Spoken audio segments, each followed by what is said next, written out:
All right, Hugh Evans, Ed T. Rush, Bill Oakes are the officials. We saw different matchups in Game 3 utilized by Paul Westphal. What are you looking for here tonight?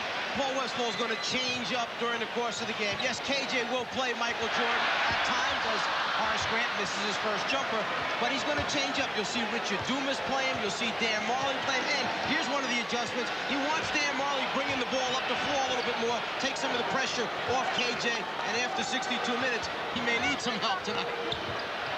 Johnson finding Mark West all by himself. Missed assignment by the Bulls. Well, what happened was that the Phoenix Suns set a back pick, and both men went to KJ and then hit Mark West for easy two. And it is Dumas on Jordan here at the start. Pippen with the recovery, trying to hit Cartwright, but Barkley alert was right there for the steal. And here comes Kevin Johnson. A minute gone by, a 2-0 Phoenix lead. Grant with the rebound. Armstrong with Barkley back. So the Phoenix Suns return to the offense. And Johnson, 11 for 24, 25 points in Game 3, along with 9 assists, a stellar turnaround performance. Dan Marley hit 6 from three-point range. Mark West fouled by Bill Cartwright, who would not allow for possession. Had the first play happen, Mark West set a back pick. Both defensive players instead run to the corner. It'll leave West wide open, rolling to the basket. One player, two players go to the corner. No one rotates underneath West for the score. Back to the live action. Barkley backs in, faces a double team. Dumas is open. Richard Dumas had a strange game on Sunday night. Played quite a bit of the first half. Shot well, did a nice job, but did not see much action in the second half. Bulls have missed their first 3 shots. Cartwright double team. Grant with the recovery. Suns 4, the Bulls 2. Okay, what Coach Paul Westphal is doing, he got Charles Barkley playing Cartwright, and so he's mixing up his assignments defensively to try to throw the Bulls off. Marley had his left-hand move cut off by Jordan. Dumas to the reverse. Richard Dumas has been getting the good start early. That has been the pattern, and he's come out with a couple of hoops here in the early going. Phoenix 6 and Chicago 2. Michael Jordan hitting on his first attempt. Well, that time, you had Richard Dumas guard Michael Jordan, and see, Richard Dumas is not used to running off of picks, and they set a pick on him. Dumas with a beautiful move off the fake to beat Pippen, set up by Barkley. Scottie Pippen ran over, formed a double team with Horace Grant. It was a double team that was a difficult one because the floor was so spread as Michael goes to the basket, misses, but Horace Grant tips it in. What happened was Phoenix never hesitated. They were attacked against the press immediately. Easy score, 2-on-1 against the back line. Kevin Johnson, bothered by B.J. Armstrong. They isolate Dumas against Pippen. And Pippen plays it well. He stops him. Here's it from the crowd. One on the shot clock. It is waved off. It's a 24-second violation. Excellent defensive sequence by the Bulls. Phoenix 8 and Chicago 6. We're just underway. Game 4 of this best-of-7 NBA final series. The Bulls up 2 games to 1. Game 5 here in Chicago on Friday night. And the Suns want to make it a Game 6 back in Phoenix on Sunday. Michael Jordan is 2 of 3. Marley gets down, so the Suns take advantage on the transition and lead 10-8. Michael shoots a jump shot. The man guarding him takes off immediately, runs down the floor. The way you stop that is you jam the guy who runs out of bounds, put a big man on him so he can't throw that baseball pass. Well, again, Mike, that wasn't Michael Jordan's fault that time because Marley's not guarding Michael Jordan. That was Scottie Pippen who was guarding Marley, and that was his fault. Dumas. And Pippen moves back. Pippen all the way. Bulls and Suns are tied at 10.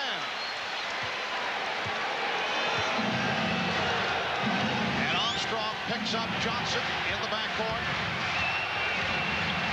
It's back to the pressure of Armstrong against Johnson.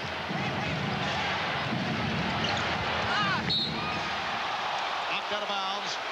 Last touch by Chicago. And it will be Phoenix ball with 8 on the 24. Barkley with his first shot.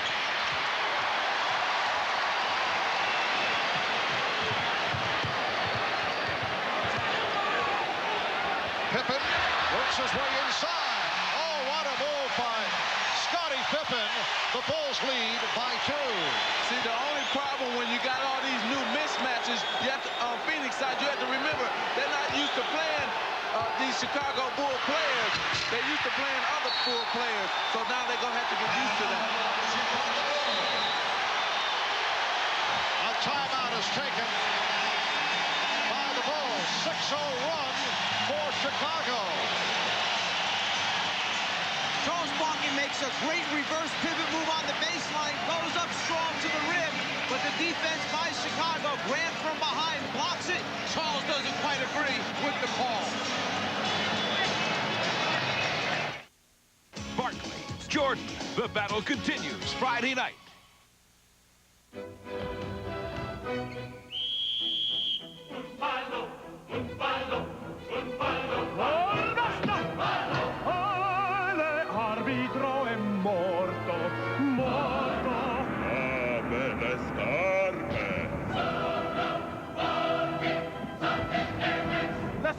No!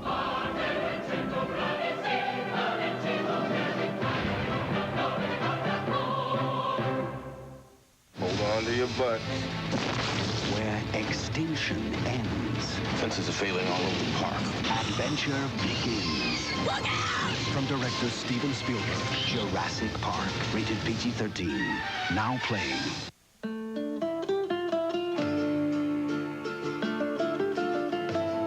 It liberates the soul.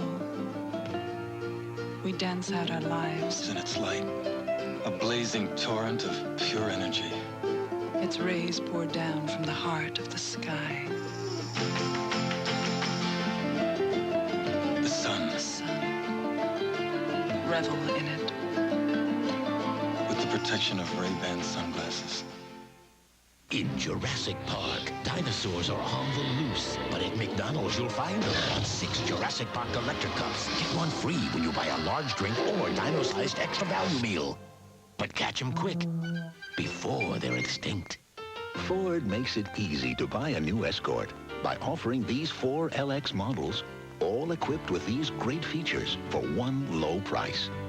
And now we're also offering an easy 2-year lease for just $199 a month. That's your choice of 4 well-equipped Escorts for just $199 a month. Ford Escort. Now it's easier than ever to buy or lease America's most popular small car.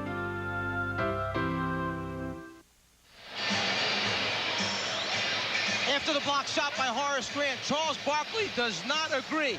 Goes after Bill Oates, the official, and lets him know. It looks like Oates is ready to hit him with a technical foul. Instead, he lets it go and walks away. You need to remember the incident that took place in Madison Square Garden with Scottie Pippen. Yes, that was back in Game 2 of the series, a game that saw 6 technical fouls called, and it was Scottie Pippen throwing the ball at the official Bill Oates, who had the quick thumb that night, and Pippen was thrown out. Chicago lost that game to the Knicks 96-91. Knicks had a 2-0 lead, and then Chicago came back, reeled off 4 straight victories. So you're saying that perhaps the trigger-happy situation as Johnson forced it, and a loose ball foul is called on the Suns.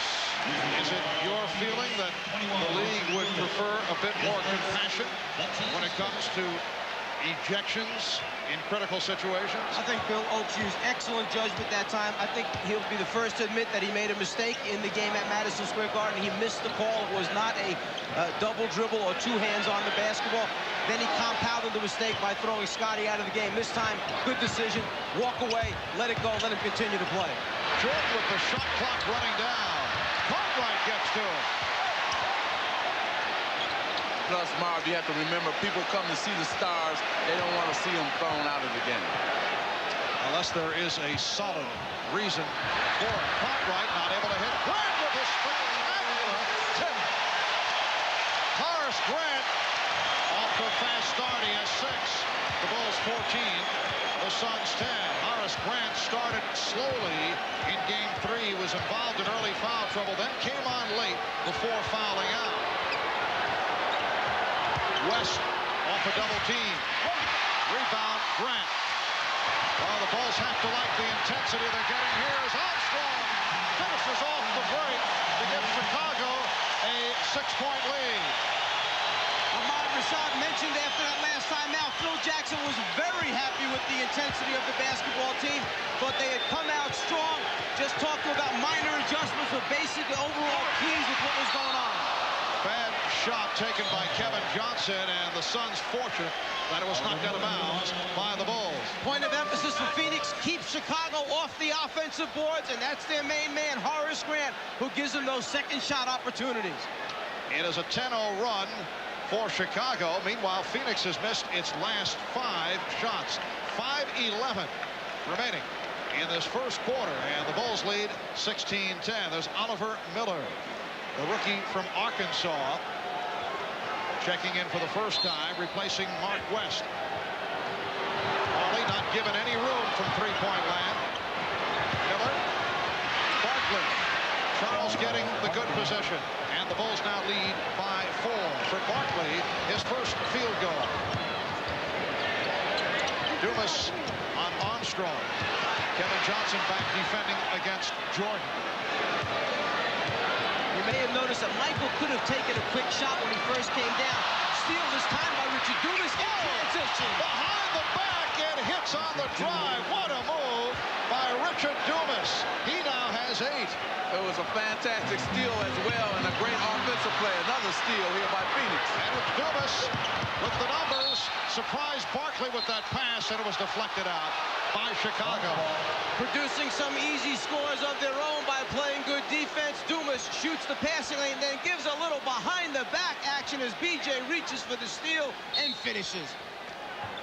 And a reach-in foul.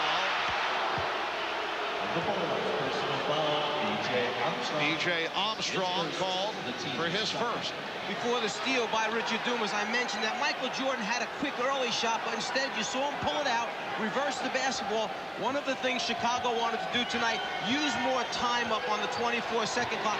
Don't get into Phoenix's tempo, play their tempo. Make Phoenix play defense. Pick and roll resulting in the turnover. Pippen for Armstrong. Chicago leads by 4 as we come up on 4 minutes remaining in this first quarter. Dumas, yes. Richard Dumas, 5 out of 6 for 10 points. Well, since Richard Dumas is playing so well, it's going to be interesting to see if Paul Westphal playing in the fourth quarter, because he hasn't been playing in the fourth quarter. Sarcastic reaction to that foul call against the Suns. It was called on Barkley. The Bulls went to the line only 9 times during that triple overtime. The Suns 31 times. Yes, the crowd happy that Michael Jordan is getting a whistle early in the game and a chance to go to the free throw line. They shot so few, only 9 attempts in game number 3, that Michael may have forgotten how to shoot him. He only made 3 out of 6. They changed the foul. It's Oliver Miller called rather than Charles Barkley. Bulls lead by 3. Here's pressure by Chicago. Miller's pass picked off.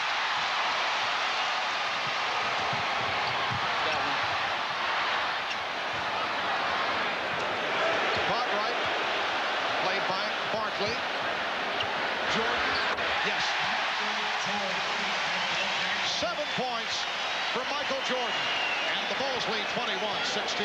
Another thing that Phil Jackson wanted his team doing, get Michael Jordan down lower with the basketball. Not almost up at the foul line to post up, but down deep near that low block.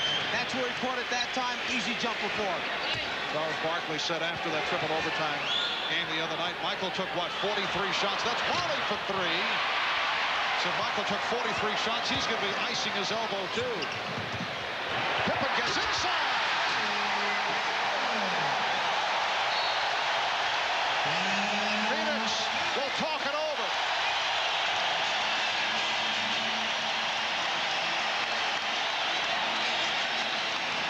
If you get Michael down low enough, the double team can't get there soon enough. He'll just shoot it over the top of Kevin Johnson.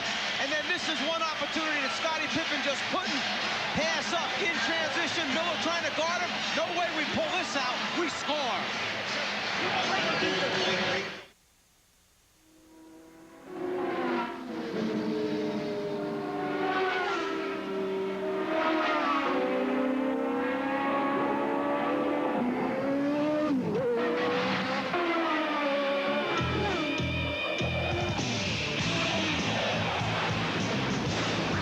Miller Genuine Drafts 1992 IndyCar champion Bobby Rahal. When we said he was flying, we weren't lying. Introducing Ford Taurus and the little things. The design of the Taurus pays close attention to these little things, while its dual airbags and anti-lock brakes pay close attention to these little things. Ford Taurus, America's best-selling car. Hi, this has to be in LA tomorrow. No problem, sir.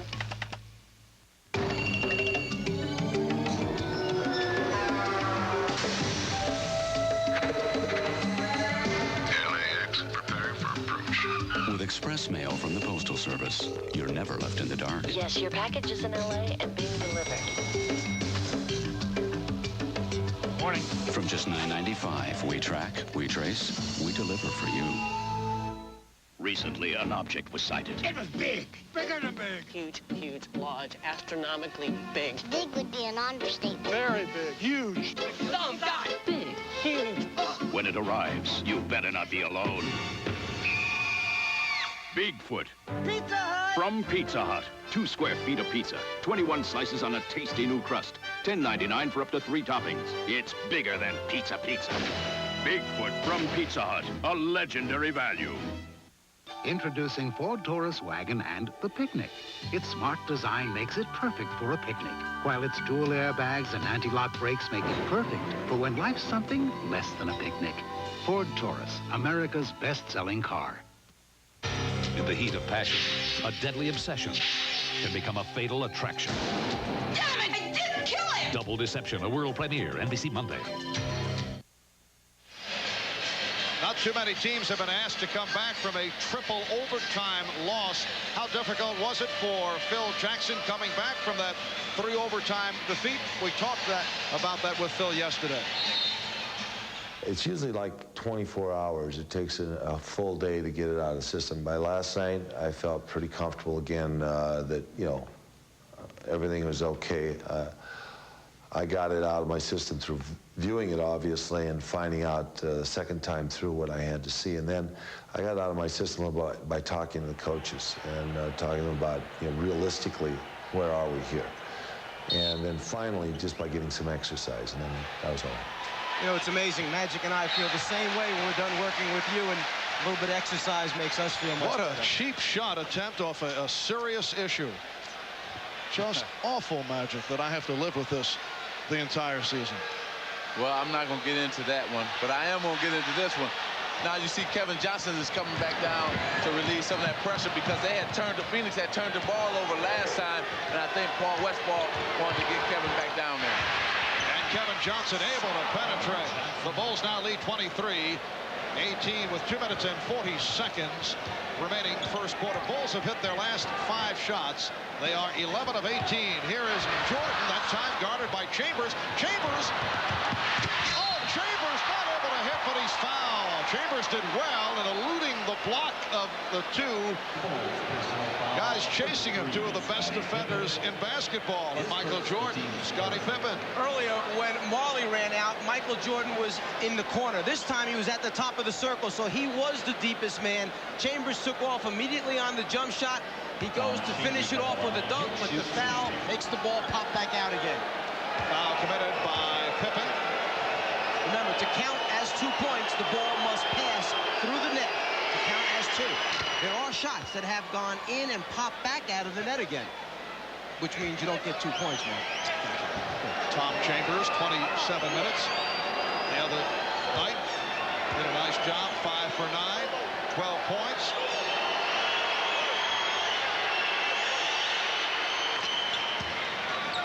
So the Bulls now lead by 3.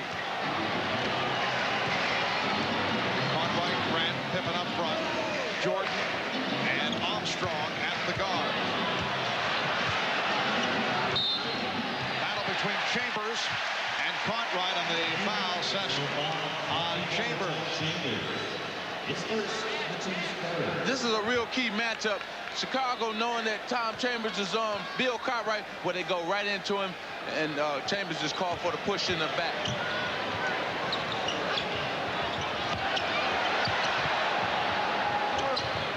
Now Jordan guarded by Dumas. Marley over to help, but leaves Pippen open. And Pippen goes to the hoop.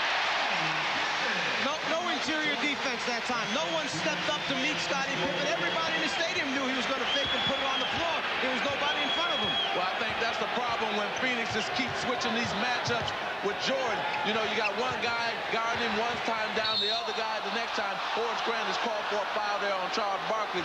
So they're having a problem with their team defense because of all the defenses that they keep changing. Scottie Pippen's going to get the ball. Look at the lane to the basket. Somebody's got to step up and take him before he drives it down the lane. Nobody does. Too easy going in there. Well, a forgotten man, Rodney McCray. Hearing the rumbling from the crowd as he gets set to check in. An injury-hit season for Rodney McCray. In his 10th NBA year out of Louisville, coming back from arthroscopic knee surgery, missed 17 games, a disappointing year. In fact, he himself says he feels his contribution has been zero. Early entrance, though, for McCray. Barkley getting the position on Pippen and Charles with his second field goal. He has 4. The Bulls 25 and the Suns 22. Bulls have hit their last 7 straight as Michael Jordan makes it 4 for 7 for 9 points. And Chambers is fouled again. See, what you have here is you have Bill Cartwright guarding Tom Chambers, and Tom Chambers guarding Bill Cartwright. Now, we're going to see which one is going to take advantage of the other. The last time down, Bill drew a foul on Chambers. This time, Chambers draws a foul on Bill Cartwright using his quickness. And somebody may have questioned why was Barkley taken off of Cartwright, because, you know, it was so good for Charles in the last game. He conserved all that energy playing Bill. Chicago doesn't go to him that much. The reason is because it would have put Chambers on Grant before he was just taken out. Chambers can't change ends of the floor or jump with Grant on the offensive board, so they put Barkley back on Grant.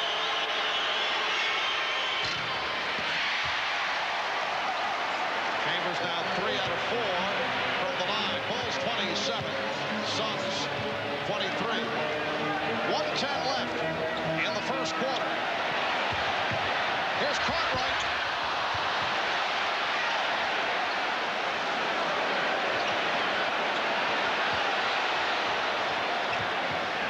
Just under 1 minute remaining in the quarter. Jordan putting the move on Marley.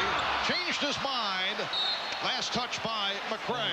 Here's another problem. Now, who does McCray play? Does he play Dumas, who's very active and quick, or does he play Barkley, who will overpower either Pippen or McCray? Doesn't matter. Right now, they just switched back and put McCray on Barkley, then Pippen ran over to take Barkley. And Charles Barkley is hit 3 for 5. He has 6 points. Bulls by 2.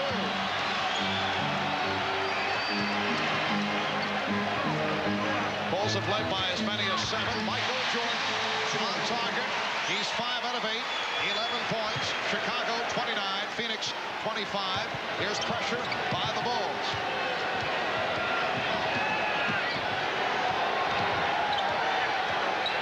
Seconds left in the quarter. Johnson gets inside. Armstrong on the run. Chambers getting back. The lead for Pippen. 11 seconds left in the quarter, and Johnson went down in a collision with Armstrong. No collision, Marv. BJ pushed him down. There's a little thing going on here. I think that BJ felt that KJ had elbowed him. After that, BJ just threw him down on the ground. KJ tries to hold off to get the ball inbounds when they start pressuring Chicago. BJ felt that him holding off was a little too hard. He shoved him in the head. There's the push to the ground. That's no accident. And it's being called a flagrant foul on B.J. Armstrong. So Kevin Johnson will go to the line.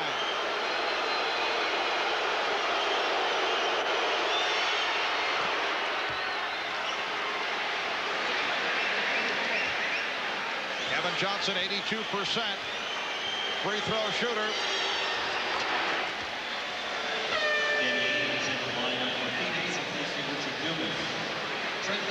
Now Trent Tucker has checked in for Bill Cartwright. The offensive man wants a little room to get it in bounds. The defensive man doesn't like the fact that he pushed him in the head. Another example of when the second foul is caught many times by the officials, not the first. Just taking another look, little massage move by Kevin Johnson leading to the push. Armstrong, time running out. After one here in Chicago. Hot shooting by the Bulls, 15 for 24, 63%. A physical finish to the quarter for B.J. Armstrong, an unlikely combatant. Richard Dumas had the hot hand for the Suns. He hit 5 out of 6, 10 points in this first quarter. And it's the Bulls 31, the Suns 27.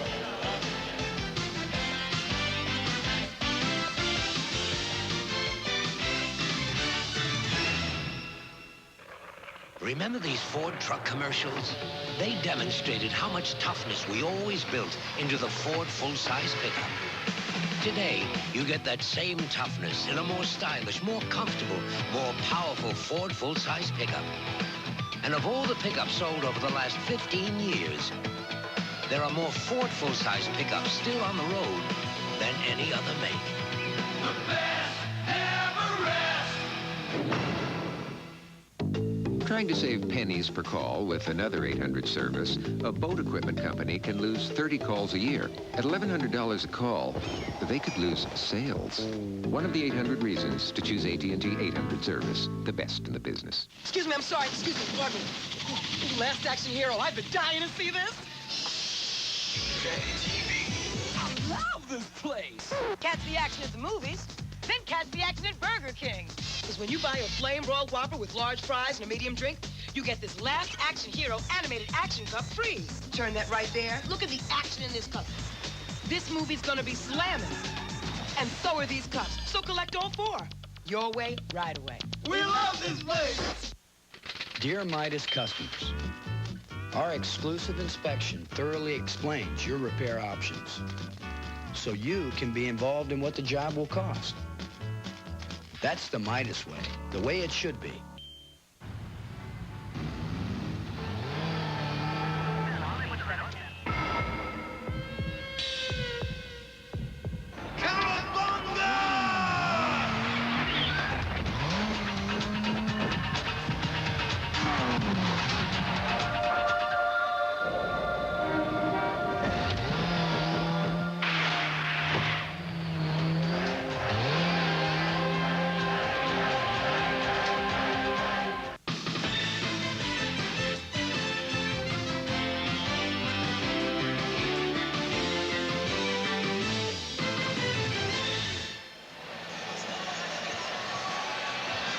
Welcome back to Chicago. Marv Albert, along with the czar of the telestrator, Mike Fratello, Magic Johnson, Ahmad Rashad, Hannah Storm. Bob Costas will be along with the Prudential halftime report. Talked about the sore elbow of Charles Barkley. You ever suffer from telestrator elbow, Czar? I know you've seen icing it down after telecast. I have to deal with that frequently, particularly when given many opportunities in one game, and then in triple overtime games, it's really difficult to bounce back. And Charles Barkley, despite that injured elbow, 3 of 5, 6 points in the first quarter. Danny Ainge has checked in for the first time. Stacey King has come on, as has John Paxson. Marley with the rebound. Nice fake on McRae. So the Suns now trail 31 to 29. Jordan and Paxson at the guards with King, McRae, and Williams up front. So Scott Williams, Stacey King, and Rodney McRae on the Chicago front line. And Jordan is being guarded by Marley. Jordan. Barkley gets to it. mentioned coming out of the timeout that Chicago went with McCray over King. A nice backdoor pass by Charles Barkley to Danny Ainge. Chicago had gone with McCray rather than King for more quickness on the floor because McCray is noted to be a pretty good defender. Now, both players are out on the floor in an unusual unit out there for the Chicago Bulls. First time McCray has played in this series. Seldom used during the season. Jordan, yes, and it counts.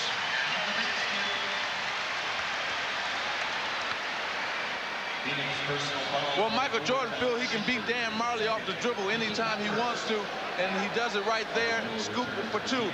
Now, that's the reason why they switched KJ and put KJ on him in game 3, and now you can see that Marley is back on him in this game here. And Michael Jordan upset with himself, 1 of 3 from the line. Chambers was called for that foul.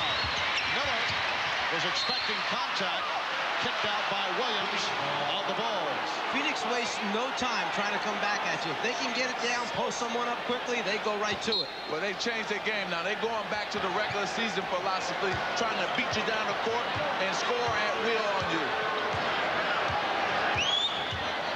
Now Barkley facing the triple team.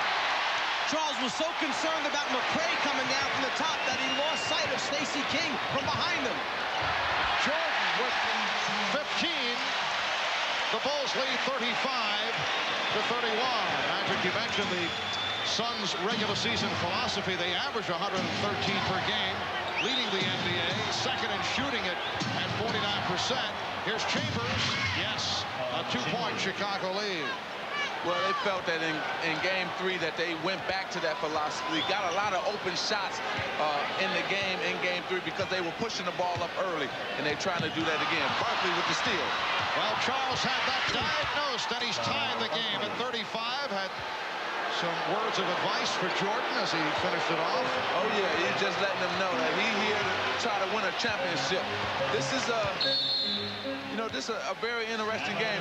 You felt that the Bulls were going to take advantage of the situation because they came out strong. Now here comes Phoenix back strong. Let's go back a moment ago to Michael, who's made a decision here, a concerted effort to go to the basket, 7 for 11 from the floor at this point.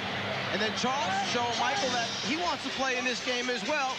The best for a guy his size that's stepping up in the passing lane and then taking it the length of the floor. Barkley, Jordan, the battle continues Friday night. Get fired up, get hot, get hot. Now, summer's taking off to a real hot spot where the silver bullet pours. We're ready to soar. Hot sun above and hot fun under. With cold Coors Light, yeah, we're hot for summer. It's the ultimate Coors Light Summer Beer-B-Q. You could win enough travel credit to fly you and your friends to any hot spot in the world. So grab the one that's silver bullet smooth at this display and get cooking with Coors Light, the right beer now. Cold Coors Light, yeah, we're hot for summer. It's not normal to take a luxury car engine and suspension and make it a van. But that's how we built the Mazda MPV. Because we just thought a van that began as a car might appeal to you. The lawyers at your firm sure seem accident prone. No lawyer has ever left your law firm alive. Why are you asking questions about dead lawyers? You know what's going on here? We keep each other's secrets. If we run, they find us. I know you'll do your best to protect the firm. Won't you, Mitch? Get out of there. They know. Get out. Tom Cruise, The Firm. Rated R. Starts Wednesday, June 30th, everywhere. It may not seem entirely practical to put a V6 in a midsize sedan, but that's how we built the Mazda 626 ES. Because we thought looking good in the fast lane might appeal to you. The NBA on NBC is brought to you by Mazda. Mazda, it just feels right. By Coca-Cola Classic, reminding you always jammin', always the real thing, always Coca-Cola. And by Fruit of the Loom, clothes for the best of your life. Strong start for Michael Jordan. He's hit 7 of 11 for 15 points, although he did not have a usual Michael Jordan type game on Sunday night. It has been a splendid playoff run for Michael. I asked him, is this the best that he has played all season long? I think it has been, because I think what's at stake is a little bit more challenging than what was at stake going through the 82 games. You know what I mean? Once you go through it a certain amount of times, you have a monotony starting to set in, so you don't really have the challenge that's there today or at this particular time. And I think that's helped me navigate my game and be more consistent with my play. You kind of miss the dark sunglasses look on you. Little attempt at humor there. Michael did have the glasses off. So. Ainge on the follow. 3 minutes gone by in the second quarter. And the Bulls now lead 37-35. Here's Jordan. 19 for Jordan. There aren't a whole lot of jump shots coming out of Michael Jordan this evening. He's taking it to the rim. And plus that Dan Marley is back guarding him a lot, and he's just taking Dan off the dribble. Paxson looking to spot up. Jordan through the foul. Well, Phil Jackson told us after practice yesterday he wanted Michael going to the rim, and that has been the case here in the first half. Well, he certainly elevates his game here as he finishes with the right hand. Then that was so good he decided to come back again and try it with the left. Watch Marley yelling for help immediately. Where's my help? Come on, guys, close the lane down. But a little too late as Michael draws contact. I couldn't believe that I read in a Chicago paper today that one of the sports writers said that Michael Jordan has lost a step. He looks like he's getting old because he couldn't finish and win the game for him in Game 3. And it just blew me right away. How quickly they forget. Michael Jordan with all 9 of Chicago's points in the second quarter, and he has 20 of the Bulls' 40. Make it 21 of 41, and the Bulls now lead 41-35. And here's pressure by Chicago.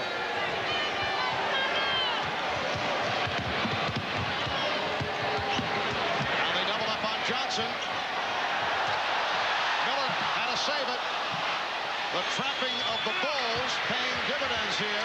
West for Barkley, and he's fouled by Williams. That was an excellent read that time by West. Yeah, it was a little shaky getting the ball over the half-court line, but then he had Ainge behind the three-point line or Barkley inside. He picked out Barkley on the inside. But it was John's fault. John Paxson, he should have stayed with Barkley. Instead, when West pump fake, he thought he was going out to Danny Ainge.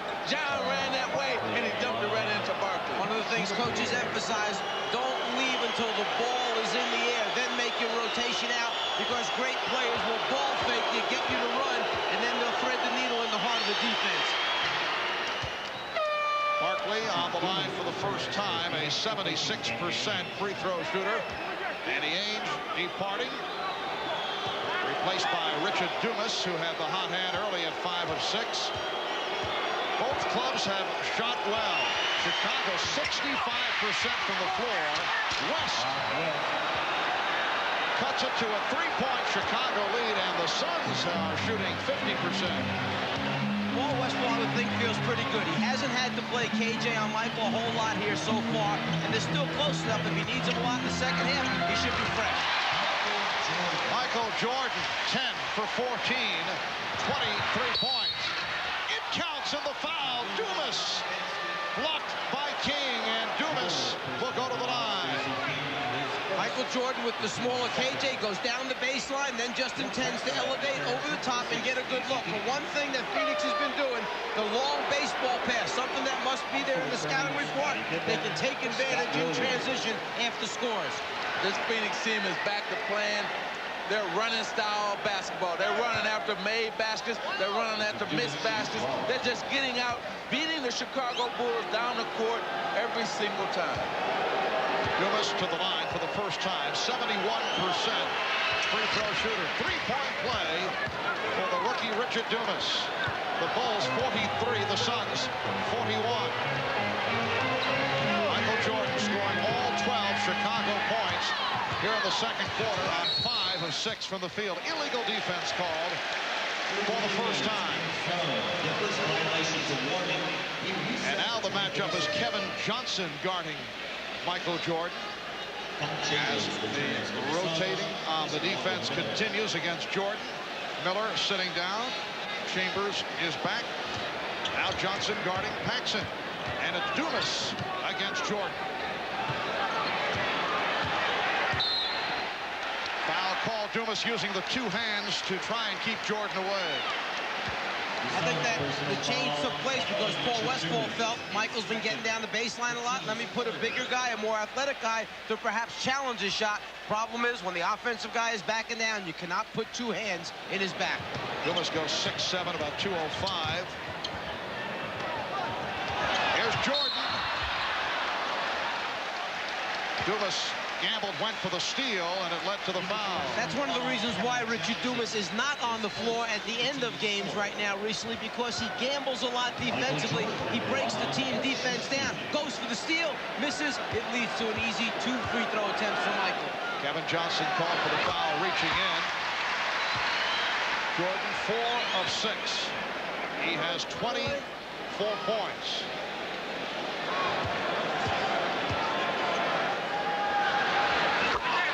Michael Jordan bounced back from a subpar outing in the Knicks series with that 54-point explosion.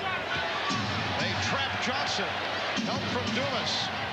Chambers picked up by Pippen. Chambers shooting. Barkley keeps it alive.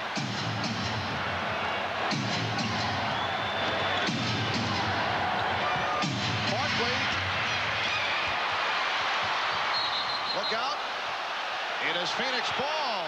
Hugh Evans hanging in after the contact with Jordan and still able to make the call. Timeout taken. 6:59 remaining in this first half. Jordan trying to save it. Makes contact with the official Hugh Evans. When we come back, it will be Phoenix possession. One of these engines was filled with Castrol Syntec, a synthetic oil, the rest with conventional oils. They were then drained and started without oil to prove a point. You see, Syntec has a unique molecular structure that bonds to engine parts. Lab tests show it leaves a layer of protection far stronger than conventional oils. And if Syntec protects this well now, imagine if you leave it in. Castrol Syntec protects in ways other oils can't. How you be is how you be, and no one can tell you how to cut your hair. Always you. Always Coca-Cola. Maybe you never thought of an airbag being custom made for a minivan. But that's how we build the Mazda MPV, because we just thought making safety customary might appeal to you.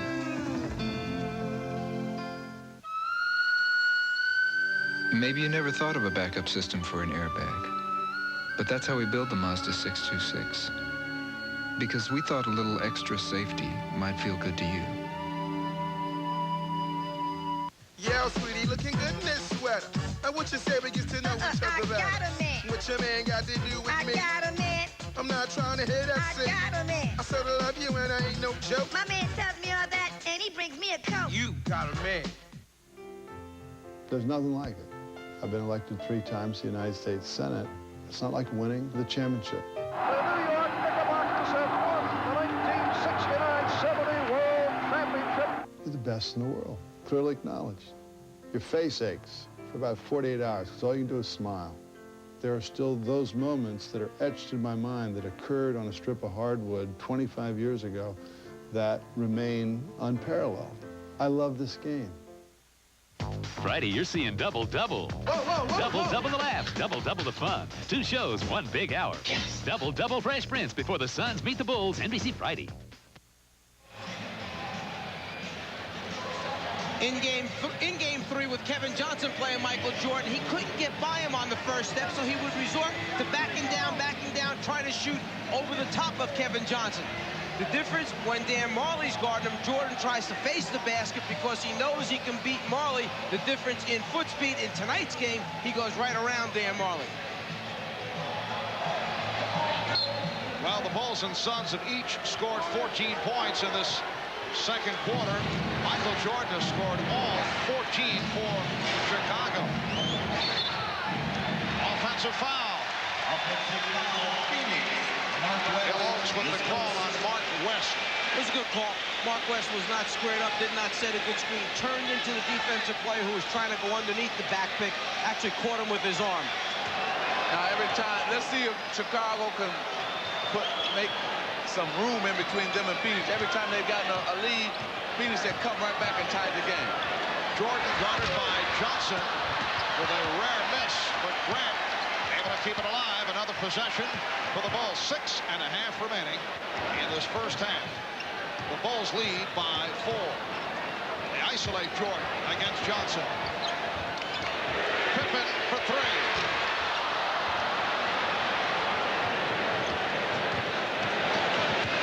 Johnson and Marley in the backcourt. Mark West, Charles Barkley up front, along with Richard Dumas. And the foul called. A hold on Paxson. On that last shot attempt by Scottie Pippen, Richard Dumas ran out right away. And that time, John Paxson covered the backcourt correctly for him so that Pippen wasn't left stranded trying to follow through on a jumper with no ability to get back and cover Dumas.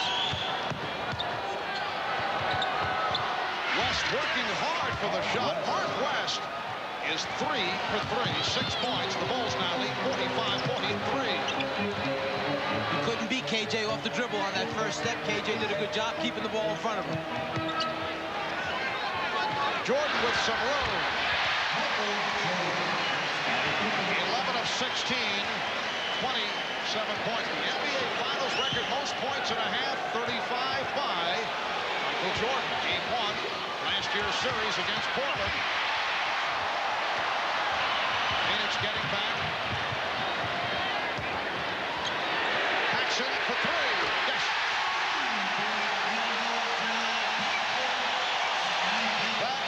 The first field goal by a Bull aside from Michael Jordan in the second quarter. Bulls have matched their biggest lead, a margin of 7 with 5 minutes remaining in the first half. Barkley. Jordan with the rebound. Jordan's pass deflected, handled by Grant. Now the Bulls lead by 9. Well, what's happening here is Phoenix got to now slow the game down. Now it wants a timeout by Phoenix. But right now, this is Chicago. It's got their half-court offense going because of Michael Jordan is dominating the game. Phoenix must now find out what are they going to do in their half-court to combat Michael Jordan. It isn't normal for a car to use solar power to cool the cabin while you're away. But that's an option on the Mazda 929. Because we just thought a luxury of innovation might appeal to you. No matter how uncomfortable life may get, with ribbed whites from Fruit of the Loom, at least your underwear will be comfortable. Linda, will you? They don't just look good. They're made to hug your body. Linda? To move with you. Some things are bound to make you uncomfortable. With ribbed whites, Linda, your underwear will never be one of them. Ribbed whites from Fruit of the Loom. Clothes for the best of your life. marry me. They said the Roadster was extinct, but we made the Mazda Miata anyway. Because some people might agree that driving for the fun of it should never vanish. Wouldn't it be great if you were stranded on a desert island with a beautiful woman named Betty? Cool. And while scouting the island, you were suddenly surrounded. You! But then, they noticed your shoes. You! Great one! Booga, booga! So they gave you gifts. Keystone, Keystone Light, and Keystone Dry. Specially lined for really smooth. Bottle beer taste, it can! Waiting time! Wouldn't that be great? Next fantasy, next fantasy. They've all walked a long and difficult road, men whose outstanding achievements in sports and life define the meaning of the word champion. Jack Johnson, Jesse Owens, Joe Louis, Jackie Robinson, and Muhammad Ali. The saga of the African-American athlete. Arthur Ashe's Emmy Award-winning A Hard Road to Glory. Saturday. Coming up on the Prudential Halftime Report, we'll bring you an extended conversation with Charles Barkley. Charles talks about being a role model, answers the criticism of Karl Malone in this past week's Sports Illustrated on that score, compares himself as a ball player with Michael Jordan, and touches upon other topics. Sir Charles at halftime. Right now, back to the game as we rejoin Marv, Mike, and Magic. Thank you, Bob. Charles Barkley, the league's MVP, averaged 25 points per game, 5th in the NBA, 6th in rebounding, and averaged 5 assists per game. And a guy who is certainly enjoying being around the scene here during the NBA Finals, both in Phoenix and Chicago. We mentioned back a few moments ago that when KJ guards Michael Jordan, he has the foot speed to stop his penetration. He does a pretty good job here taking away the lane, so Michael pulls back out. But the one thing Michael is doing now is using screens to free himself up.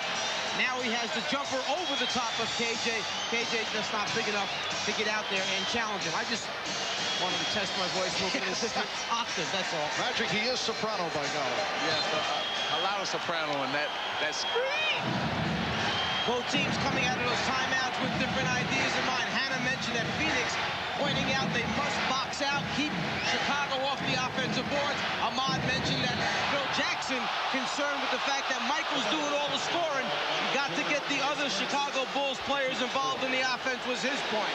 Well, what happened with Phoenix's side in terms of offensive rebound, see, you got all these guys playing different guys, and they're not used to playing them, and then you can go to the boards on them because they're not used to boxing out. 7-0 run by the Bulls. You saw the foul committed by Jordan. His first. Marley, who has had very few opportunities. Barkley with the save. Paxson gets to it.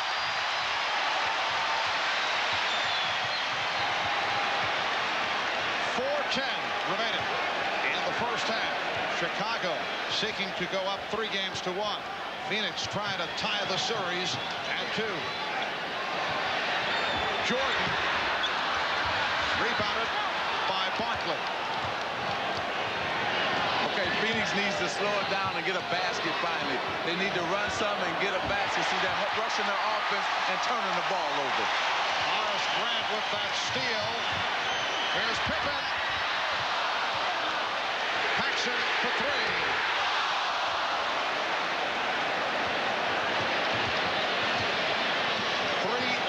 Left. First half. Bulls by 9.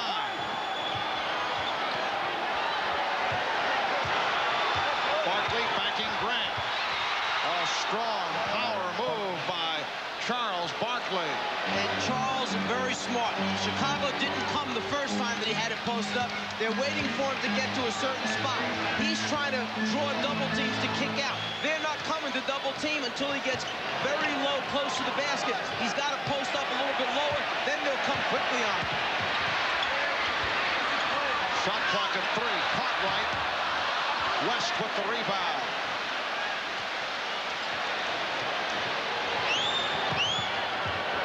Here's Johnson. See, I didn't like that, Marv. They should have slowed it up. Charles had just hit. Come right back to him. Grant. And the foul is called as Horace Grant hits the floor. Foul on Mark West. That is his second. Barkley posting up, reading the defense. Everybody is staying at home for Chicago until the last second. Paxson's going to try and come late to double team, but it's too late. You can't let Charles get this close to the basket. He splits him and scores. Horace Grant, 8 points and 10 rebounds. A terrific first half.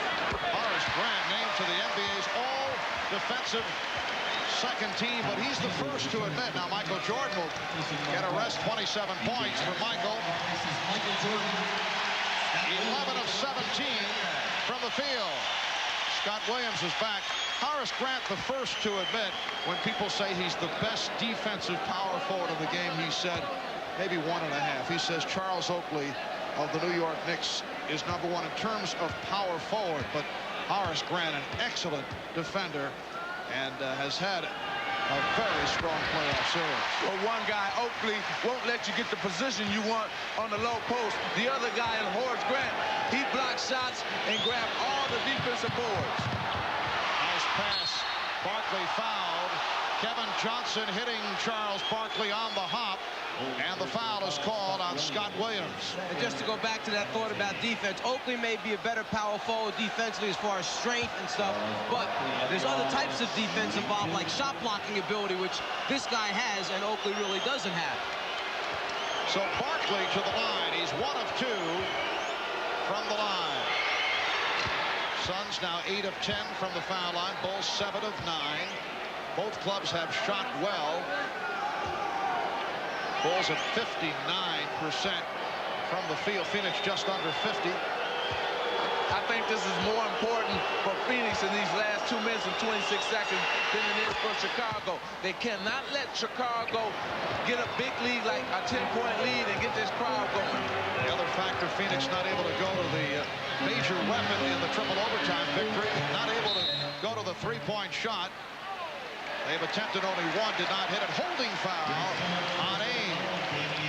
Bulls not giving any room to the long bombers like Ainge and Marley. Have not been able to find the look to get off the shot. You know why, Mark? Because they stopped Kevin Johnson's penetration.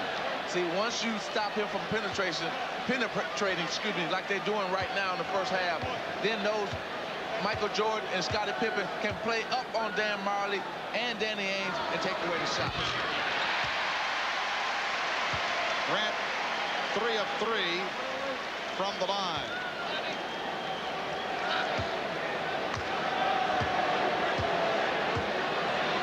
Game 3 on Sunday in the first half. The Bulls 1 for 1 from the foul line. So a different story here tonight. Bulls by 8. Hearing it from the crowd as he backs his way. Now here's a 3 attempt by Marley, and Dan Marley did get the good look. And Barkley got the double team he wanted and kicked it out at the appropriate time. You've got to make a decision against Barkley. Do you go? If so, when do you go? And with his passing ability and unselfish play, it's a matter of picking out the right man. And if it's Marley, he has a habit of making three-pointers. Has hit 6 the other night to tie an NBA Finals record. Oh, Barkley almost picked it off. Packs it for 3. Rebound Grant. And again, Danny Ainge able to get to the loose ball. Here's Marley spotting up for another 3. Yes! Dan Marley again. And he's brought the Suns within 2. Because you got 2 3-pointers because Barkley penetrated, then they got him in transition and got the second 3-point. A timeout taken by the Bulls with 1:20 remaining in this first half. Here is Pippen's man out here, Marley. Here is Pippen on the inside. They do a cute thing. They rotate Marley out top as Pippen goes for the double team, so it messes up the rotations of the Chicago Bulls. No one knows who to go. Pippen tries to recover. Too late. And then, you know, this guy has a habit of enjoying three-pointers. When he makes one, he likes it so much. He comes back and generally makes another one. Coaches kind of like it. Bench kind of likes it. They're back in it. And Marley hit 6 of 8 from downtown on Sunday night. Bulls 0 for the last 6. Michael Jordan has returned and gets right to it. 29 for Jordan. The Bulls 57. The Suns 53. Something missing off of Michael Jordan this evening. The wrist brace on the right arm, the shooting hand is not there this evening. Chambers with room. It was deflected by Grant. Grant with the block. Jordan around Marley. Jordan all the way! Yes! And it counts!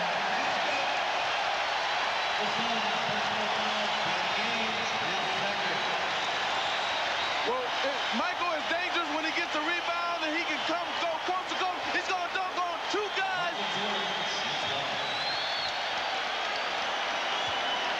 What a lane opens up. No one closes down. You've got to get to Michael sooner. You let him get inside the foul line area. You know he's going to take off from there, elevate, and keep flying to the front of the rim. You've got to get him to pick up that dribble by the dotted line area. The right wrist must be feeling better. The brace is off. He's 13 for 19 from the floor. Horace Grant called for that loose ball foul, and Charles Barkley will go to the line. It's just an empty feeling if you're Dan Marley, seeing Michael Jordan come at you full speed in the open court. You're backed it up, you're on your heels, you turn and look for help, and there's no one there. Well, remember when I was telling you in Game 3, he did not come at anybody with a head of steam because he was tired. But tonight, he's not tired, and he's the most dangerous when he's coming at you with a head of steam. He can go left or right. 2 days of rest certainly helping Michael. Did play some golf, I'm told, yesterday, but 31 points in this first half, 20 of the 31 here in the second quarter. He has 13 field goals. That is 1 field goal away for an NBA Finals record, most field goals in 1 half. That is shared by Isaiah Thomas and Michael Jordan. Bulls lead by 5 with 48 seconds remaining in the first half. Well, the only thing Michael hasn't done in the first half is come up with a steal and knock down a three-pointer. So we'll see if he heads to his line. However, despite the exploits of Jordan, the Suns are only 4 down. That's what I was getting ready to say, that Paul Westphal must be feeling really good about his position in this game right now. Armstrong. Last touch by the Bulls.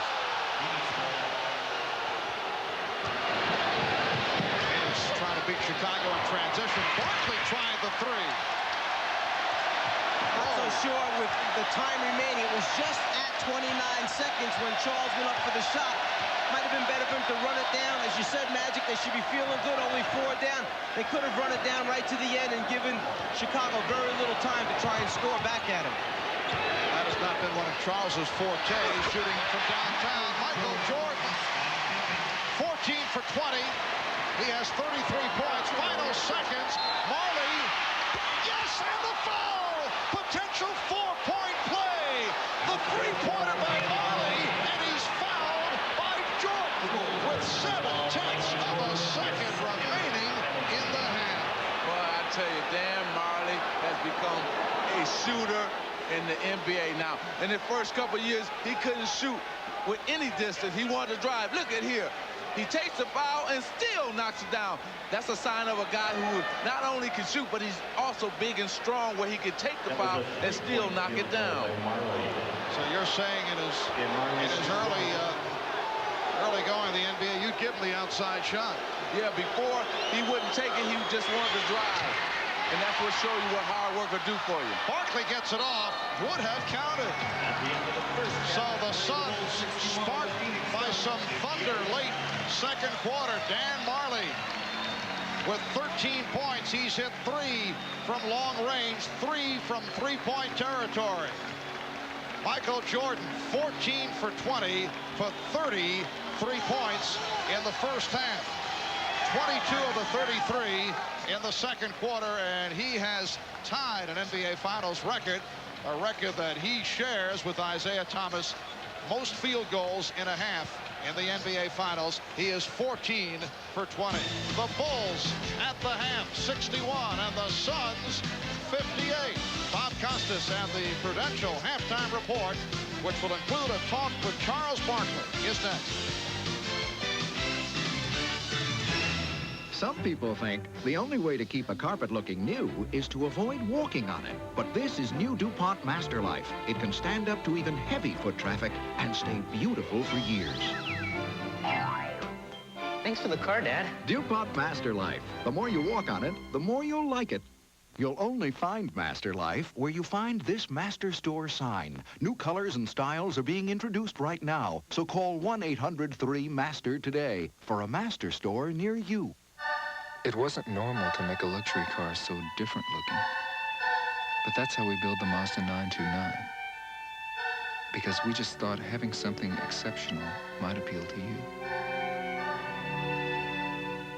It isn't normal to make a sports coupe look this classic. But that's how we built the Mazda MX-6. Because we just thought some people might appreciate beauty that lasts for years. The Ironman, the most demanding test of strength and perseverance in all of sports. 2.5 miles by water, 112 miles by bike, then the 26-mile marathon. Witness the agony and the ecstasy of the world's best triathletes. A special encore presentation of the Gatorade Ironman Triathlon, Sunday on NBC. This is the Prudential Halftime Report, brought to you by the Prudential. Peace of mind. It comes with every piece of the rock. you believe this? The Bulls by only 3 at the half, despite the fact that Jordan has scored 33. Now, he holds the playoff record some years back in a double overtime game against the Celtics, scoring 63. The finals record is Elgin Baylor, who had 61 in a regulation game in the finals in 1962 for the Lakers against the Boston Celtics. The most Michael has ever had in a finals game, 46 last year against Portland. So 33 at the half. They try everything defensively. Nothing works. Well, Bob, they've been running a lot of different people at him. But with Michael Jordan, you've got to make a decision. If you got a guy on him that's smaller, like in Kevin Johnson, Michael just raises up and shoots over him. Then you've got the option of looking at somebody like Dan Marley. Michael Jordan uses his quickness there, takes the ball to the basket. In the last game on Sunday, they only had 9 free throws the entire game. In this game alone, Michael Jordan has 8. He's made 5 of them. He's been much more aggressive, but you've got to credit the Phoenix Suns. They've done a very good job of staying in the game. Now, who should play him? Who should have that thankless task in the second half? Put this in perspective. Marley is second-team all-league defensively. Well, I think that says how good Michael Jordan is. But I think you've got to put Marley on him and try to make Michael Jordan shoot over him. I think Marley tries to guard Michael much too close, and that's why Jordan goes around him. Now, Jordan's opposite number, Charles Barkley, has 15 at the half. Very respectable. It just pales alongside what Michael has done with 33. Tomorrow marks the 1-year anniversary of the trade of Charles Barkley from Philadelphia to Phoenix. Barkley was always a great player and one of the most entertaining personalities in sports. But this year has brought an explosion in recognition, and now the stage of the NBA Finals. A stage Barkley has used to express opinions, spar with the media, and defend his teammates. If you're gonna boo Kevin Johnson or give him a hard time if he's struggling, please don't come to the game. We don't need you. When you criticized the Phoenix fans after Game 2 for getting on KJ, how much of that was completely heartfelt and how much was tactical, trying to give KJ a boost? Well, I don't ever try to give my teammates a boost if they're struggling, because Kevin was doing the best he could. Sometimes it just doesn't go right. All the thing I ask of my team is they give 110%. I just don't think it's fair. That's why I keep my distance from the fan, because I've been through it in Philadelphia and I've heard it around the league when a team's struggling. I just think you should keep your distance from the fans, because if they can turn on the guy who helped get us to the NBA Finals, I mean, it's not a regular season game, it's not the first round, it's not the second, it's not the conference final. This guy has got to help get us to the finals. And if he can have 2 bad games and get booed, that helps me keep it in perspective. But the fans, by and large, have been terrific to you. They have been terrific to me, and I believe that. But I think that it makes me wonder if I struggle, would they do the same to me? See, I pay attention to what's around me. And if they turn on Kevin, I think they would turn on me if I played bad. I am not a role model. You think Karl Malone had a point on the back page of Sports Illustrated this week? He said, look, we don't choose to be role models. We're chosen. It comes with the territory. You don't have to be perfect, but you do the best you can, and you're not the primary role model. Charles is right in that respect, but almost inevitably you become a secondary role model. I believe that I am a secondary role model, because I think anybody who can achieve the success I have, that is great for them. And I think parents would be proud of their kids if they had to reach the level of success. But the point, Carl had a good point, secondary. I'm a secondary role model. The person you are with every single day, that's the person who can mold your life. Because if these kids are half as successful as me, they'll be fine. Are you comfortable with making obscene gestures to the fans and some of the things you said in Seattle late in that series against the Supersonics? Are you comfortable with your own daughter perhaps getting wind of that? I feel bad that my daughter has to do that, but it's amazing. People get offended when athletes do obscene things, but first of all, for me to do something obscene, somebody had to be screaming something to me that's really obscene. I don't go to the game and say I'm gonna make an obscene gesture to a fan. Something has to provoke me. What about the counter-argument to some of what you've just been saying? Even if the fans are abusive, even if someone is abusive enough that he or she should be ejected, you or any other pro player has to be held to a higher standard. You cannot respond. Not true. I'm a person. I was a person long before I was an athlete. And even I'm a man. I'm Charles Barkley secondary. I'm a man first. That's why I have gotten in some altercations, because I don't let these fans, they don't have to respect me, they don't have to like me, but they cannot disrespect me. If a fan walks up to me in my face and says something, he's probably gonna get punched. What is it about you that you think is endearing to people? Because obviously you've been able to play the role of something of the villain, but it's like the villain in some melodrama. People don't really dislike you. They get a kick out of you. What quality is it about you that you think puts that over? Well, I think people respect it. Number one, I'm not going to lie. You ask me a question, I'm going to tell you the truth. I think people respect honesty. I think there are so many athletes out there who are just walking PR firms who really, people say, this guy can't be that good, and they're not that good. They just say it to get endorsements and things like that. I just be myself. I'm real. I think people expect my honesty. They expect me to be real.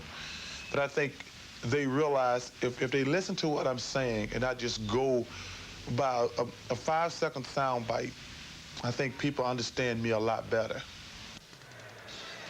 And wasting no time, we'll be back with part 2 of Charles Barkley after a message from Prudential and a word from the NBA. The Bulls by 3 at the half.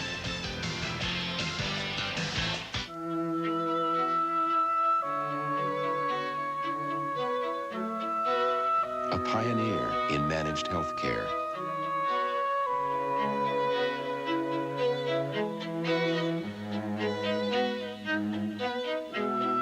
A major resource to help fund your child's education. Peace of mind, it comes with every piece of the rock. You are a mountain, you are the queen and king. Give praise to the gift you have, and let it sing. You will seize the hour, your life gives you the power to be anything. You can be anything. You can be anything. You can be anything.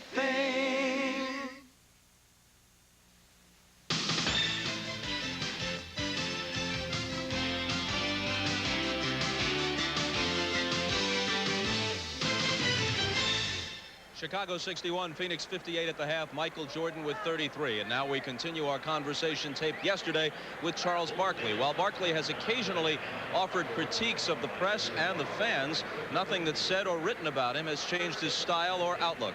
And I asked him about that. None of the scrutiny, fair or unfair, has driven you into a shell. You practically own this town. You're out past midnight, you're hanging around, you're having a good time. You own Chicago this week, Yeah, don't you? right. That's only because we won. If we had lost game 3, I would have been in my room like a hermit. You know, I think that I have spent the greatest years of my life, 18 from when I would go to college to 30. I think those are the best years of your life. Then I get like you, I get old.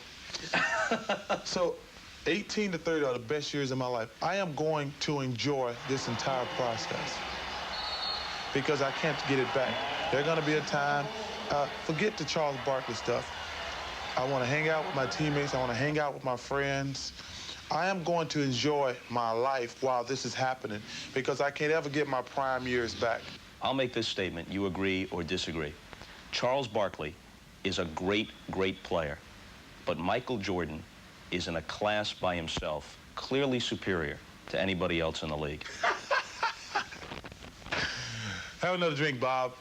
I would never say another player is better than me. Never. And I'm not going to say I'm better than him, but I would never say he's better than me. Because I can play basketball with any basketball player in this world. But I would never say another player is better than me because he would have an advantage on me going into the game. So is it because you can't let yourself think it or because you don't think it? I don't think it. I don't ever let myself think somebody's better than me. Never. They have an advantage on me if I do. You think you're enjoying this more than Michael Jordan is right now? Oh, he's got 3 championships. He's trying to win his 3rd championship. This is my first time. I'm enjoying it a lot more. I think anytime, anything you do in life, whether it's an athlete, whether it's a garbage man, whether it's a postman, anytime you have a chance to reach the pinnacle of your profession, I think it's great. And especially if you have been through a lot of trials and tribulations. And it took me 9 years to get here. And no matter what happens, I'm going to enjoy this. Because every suicide I ever ran, every mile I ever ran, every free throw, every jump, all that stuff is finally coming to a head. All of it. I've been playing basketball since I was 9, trying to get to this point. 21 years, and I'm finally here. So I'm excited, and I'm going to enjoy it. And Barkley should be enjoying his first half. 5 of 11, 15 points, 5 rebounds, 6 assists. But Jordan more than doubling that and thus enjoying it more. He's 13 of 20, 33 points in the first half. The Bulls over the Suns by only 3, though. Phoenix withstanding the Jordan onslaught and hanging in. We'll turn it back to Marv, Mike, and Magic for the call of the second half right after these messages from your local station. This has been the Prudential Halftime Report, brought to you by the Prudential. Peace of mind. It comes with every piece of the rock. Shelling continued today outside Saturday. In a world of 5 or 50 or even 500 channels, there is still only one channel where millions share a laugh with Seinfeld. Only one channel where you wake up with the Today Show and go to bed with the Tonight Show. Only one channel with the big events, the NBA Finals, Wimbledon, and the Super Bowl. That channel is NBC. Still the place to be. Did you know Texaco puts System 3 in every grade of gasoline? System 3 gets high marks in every grade, which is a lot better than I ever did. My dad says Texaco puts System 3 in every grade. I'm in the 4th grade. Of course. That's why I always fill up with System 3. What do I look like? Don't say it. Visit your Texaco station. I can get the tires rotated, the car lubed, and still get home in time for the game. Mow the lawn. For unbeatable System 3 gasolines and so much more. Mow the lawn. Mow the lawn. We know how to help you save on Dodge Caravan during the National Minivan Sale. Take this one. You can get over $1,800 in total savings, including air and no extra charge with the Family Value Package. Or check out this loaded Grand Caravan LE with $2,600 in total savings, including sale prices on some of our most popular luxury options. Only at the Minivan Store. See your nearest Dodge dealer. We know how to help. This 24-hour news update is brought to you by Best Buy. Good evening, I'm meteorologist Gary Amble. Let's check on some weather. There is a few happenings going on besides the basketball game. We do have a thunderstorm watch for parts of north central and northwest Iowa. That will go until 1 o'clock in the morning. Tomorrow, though, we're not out of the woods yet. We still have a risk for severe storms to pop up, mainly across the northwest one half of Iowa, and it looks like those storms could possibly continue into most of the evening hours. Of course, we'll keep you updated as to the development of these storms immediately following the game.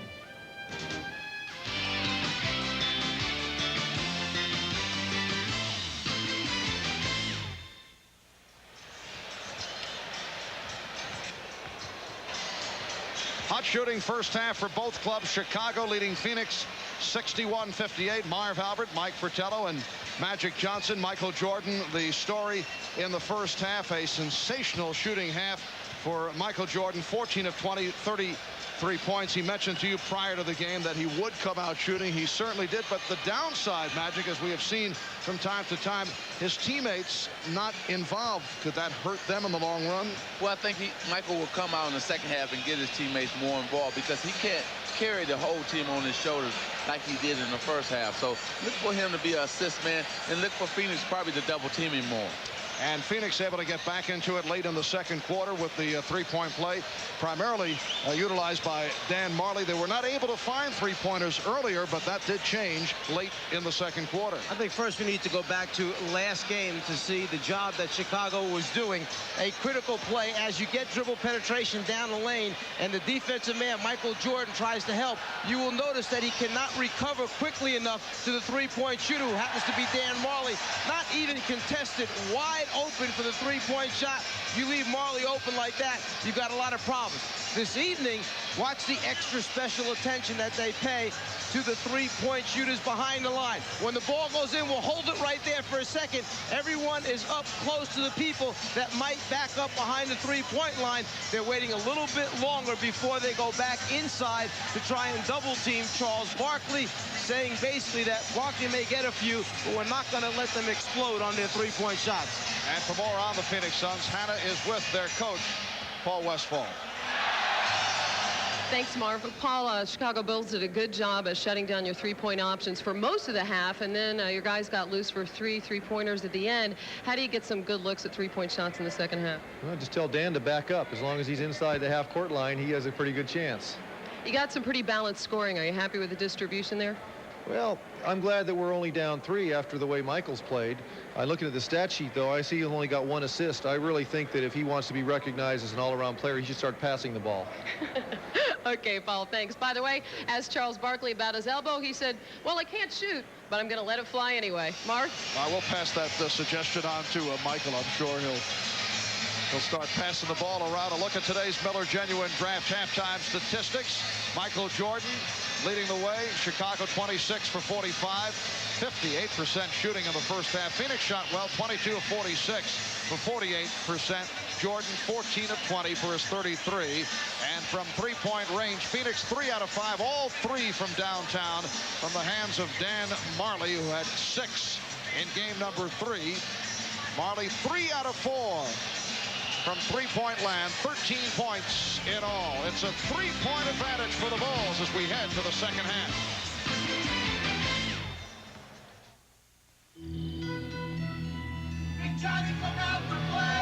When you go out to play, you're gonna get thirsty. And when you're thirsty, you better have your Gatorade. It goes down easy, quenches to the core. Quenches your deep down body thirst 30% faster than water.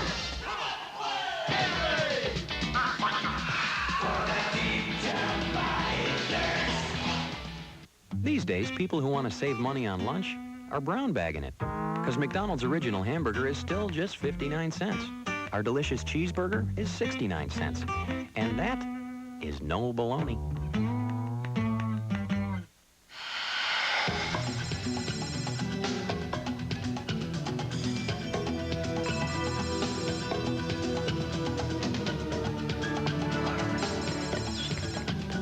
Jeep Grand Cherokee Limited. With an available 220 horsepower V8 and exclusive standard driver's side airbag. No other vehicle gives you so much latitude.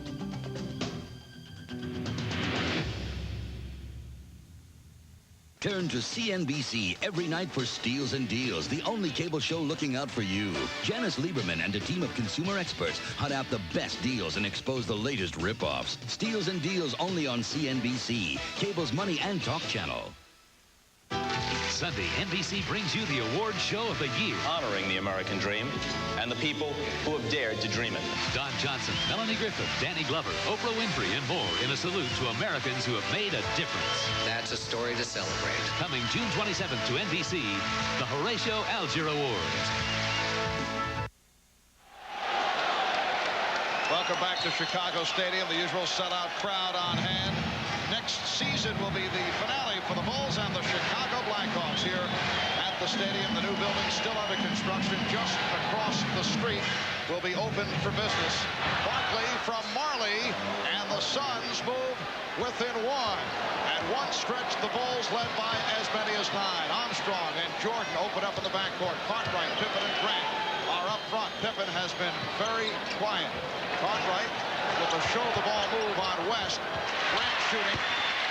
Bulls 63. The Suns 60. Setting Phoenix, Kevin Johnson, Dan Marley in the backcourt, Richard Dumas, Mark West, and Charles Barkley up front. Some team is going to have to take control of this game defensively and not offensively. Whoever wins the game will be because of defense. West blow the layup. Armstrong pushing down. Jordan for 3. Michael Jordan, his first three-point field goal attempt. Kevin Johnson only 1 of 6, 3 assists, 2 turnovers in the first half. Dumas posting up Armstrong, help from Cartwright, and Dumas lost it. Trying to hold it up there with one hand, that's what happened. Pippen. Beautiful lead for Scottie Pippen, and a quick 20 taken by Paul Westphal. Well, right here, Paul Westphal is going crazy. He's telling his team, what are you doing? Let's stick with our offense. Let's stick with what's got us back into this game. Maybe Michael Jordan can do this. Maybe Charles Barkley can do this, depending on the size of the hands. But Dumas, use 2 hands when you pass the basketball, Richard. Otherwise, you're going to drop it against the aggressive double team. And when you turn it over against Chicago, they come back at you quickly and score. So 5-point lead for the Bulls in this game 4 of the best of 7. Game 1, it was Jordan with 31, Pippen with 27, and a victory for the Bulls. They did it in game 2 in Phoenix, led by Jordan who had 42, Barkley with the 42. Game 3, it was Marley hitting from three-point land, tying an NBA Finals record, hitting 6 from downtown. Barkley rebounded by Cartwright. Charles Barkley, 6 of 13. Michael Jordan, once again with the extension, once again taking it to the basket. But see, this is what happens when you got so many guys trying to guard Michael Jordan that's not used to guarding. He just takes Dumas, head fakes him to the baseline, comes back to the middle, and scores on him. If you go back to the first half, we showed you him crossing over right to left. That time he gave you a little zigzag dribble. He started with the crossover, but came back to the right hand to come down the lane. 36 for Jordan.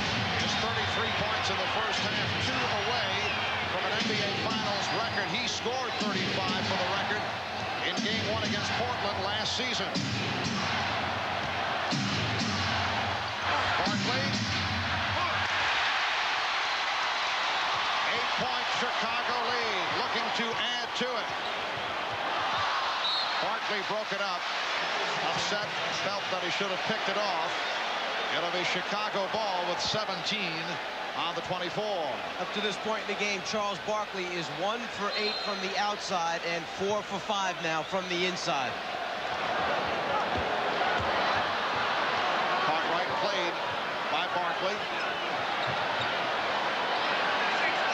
Down to 5 on the 24. Down to 3.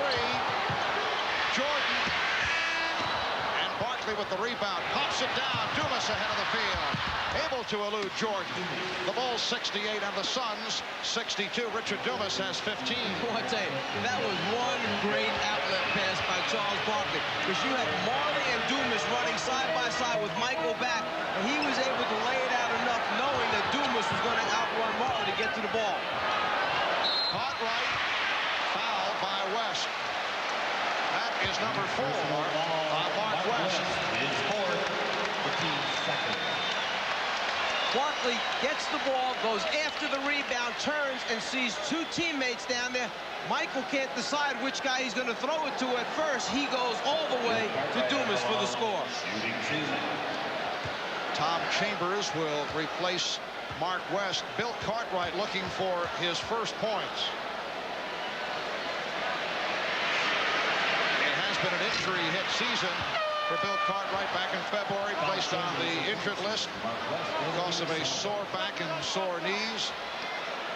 West departing. Chambers comes on. Last year, Cartwright missed 17 games with a broken hand. Missed 17 games during the regular season this year. That's his first point. The Bulls lead by 7. Here's some pressure by Armstrong. Kevin Johnson has been very quiet to this point. Yeah, he's not been able to penetrate and get down the middle of the lane. Also, let's take a look and see what the Chambers and Cartwright matchup if Phoenix try to take advantage of Bill Cartwright guarding Tom Chambers. Cartwright called for that foul, his 3rd.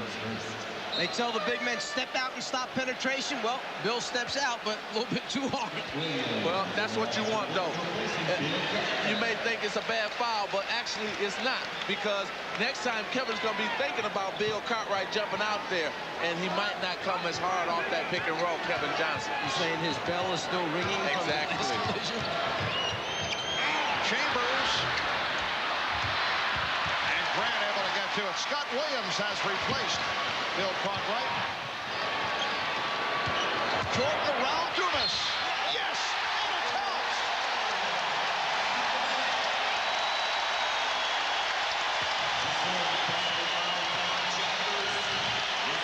The idea of putting a bigger man on Jordan Dumas is good, except he's got to guard him off the dribble, which is bad. Richard Dumas cannot play Michael Jordan off the dribble. I'm sorry, Mike, but no way can you put a man that's not used to guarding Michael Jordan or guarding guards on Michael Jordan, because Michael has too many moves for him. it's a good idea, but it's not working for the Phoenix Suns. The idea is to put athleticism against athleticism, or somebody that might be able to leap and jump and challenge shots down low. But outside, when Michael takes him, like you said, no way he can play him off the dribble. Biggest lead of the game, 10-point margin for Chicago. Chambers fouled by Williams. Scott Williams called for his third. Now, I don't know where Scott Williams was supposed to go on that one. He stayed on the ground on the first fake when Chambers turned to the inside and showed the ball, then put his arms up straight, never left. It must be that his arms leaning forward a little bit broke the plate. Otherwise, pretty good defensive position to me. Chambers 3 for 4 from the line. The Bulls 72 and the Suns 63. Michael Jordan has 39 points.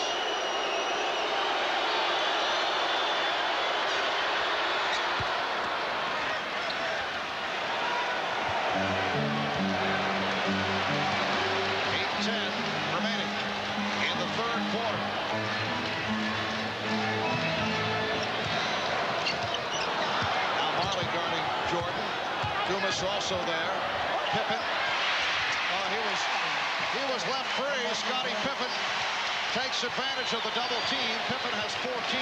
The Bulls lead by 10. Johnson, rare jump shot for Kevin Johnson. That's only his second field goal. The Bulls lead by 8. Grant able to get down, and he's hammered by Johnson. Well, Chicago just took a page out of Phoenix's book when they rushed the ball down the floor. You had Grant sitting there wide open. Michael Jordan threw a no-look pass to him, and KJ couldn't do anything but fouling. When you got a big man who's got you 13 rebounds at this point in the game, you want to reward him every so often. And when he takes off and runs the floor at 6'10", and Michael sees him open, he's going to get him the basketball. I always try to do that. A.C. Green, Kurt Rambis, Kareem Abdul-Jabbar, if they run down the floor, I always try to get it to them. Fourth team foul committed by the Suns. Barkley now guarding Pippen.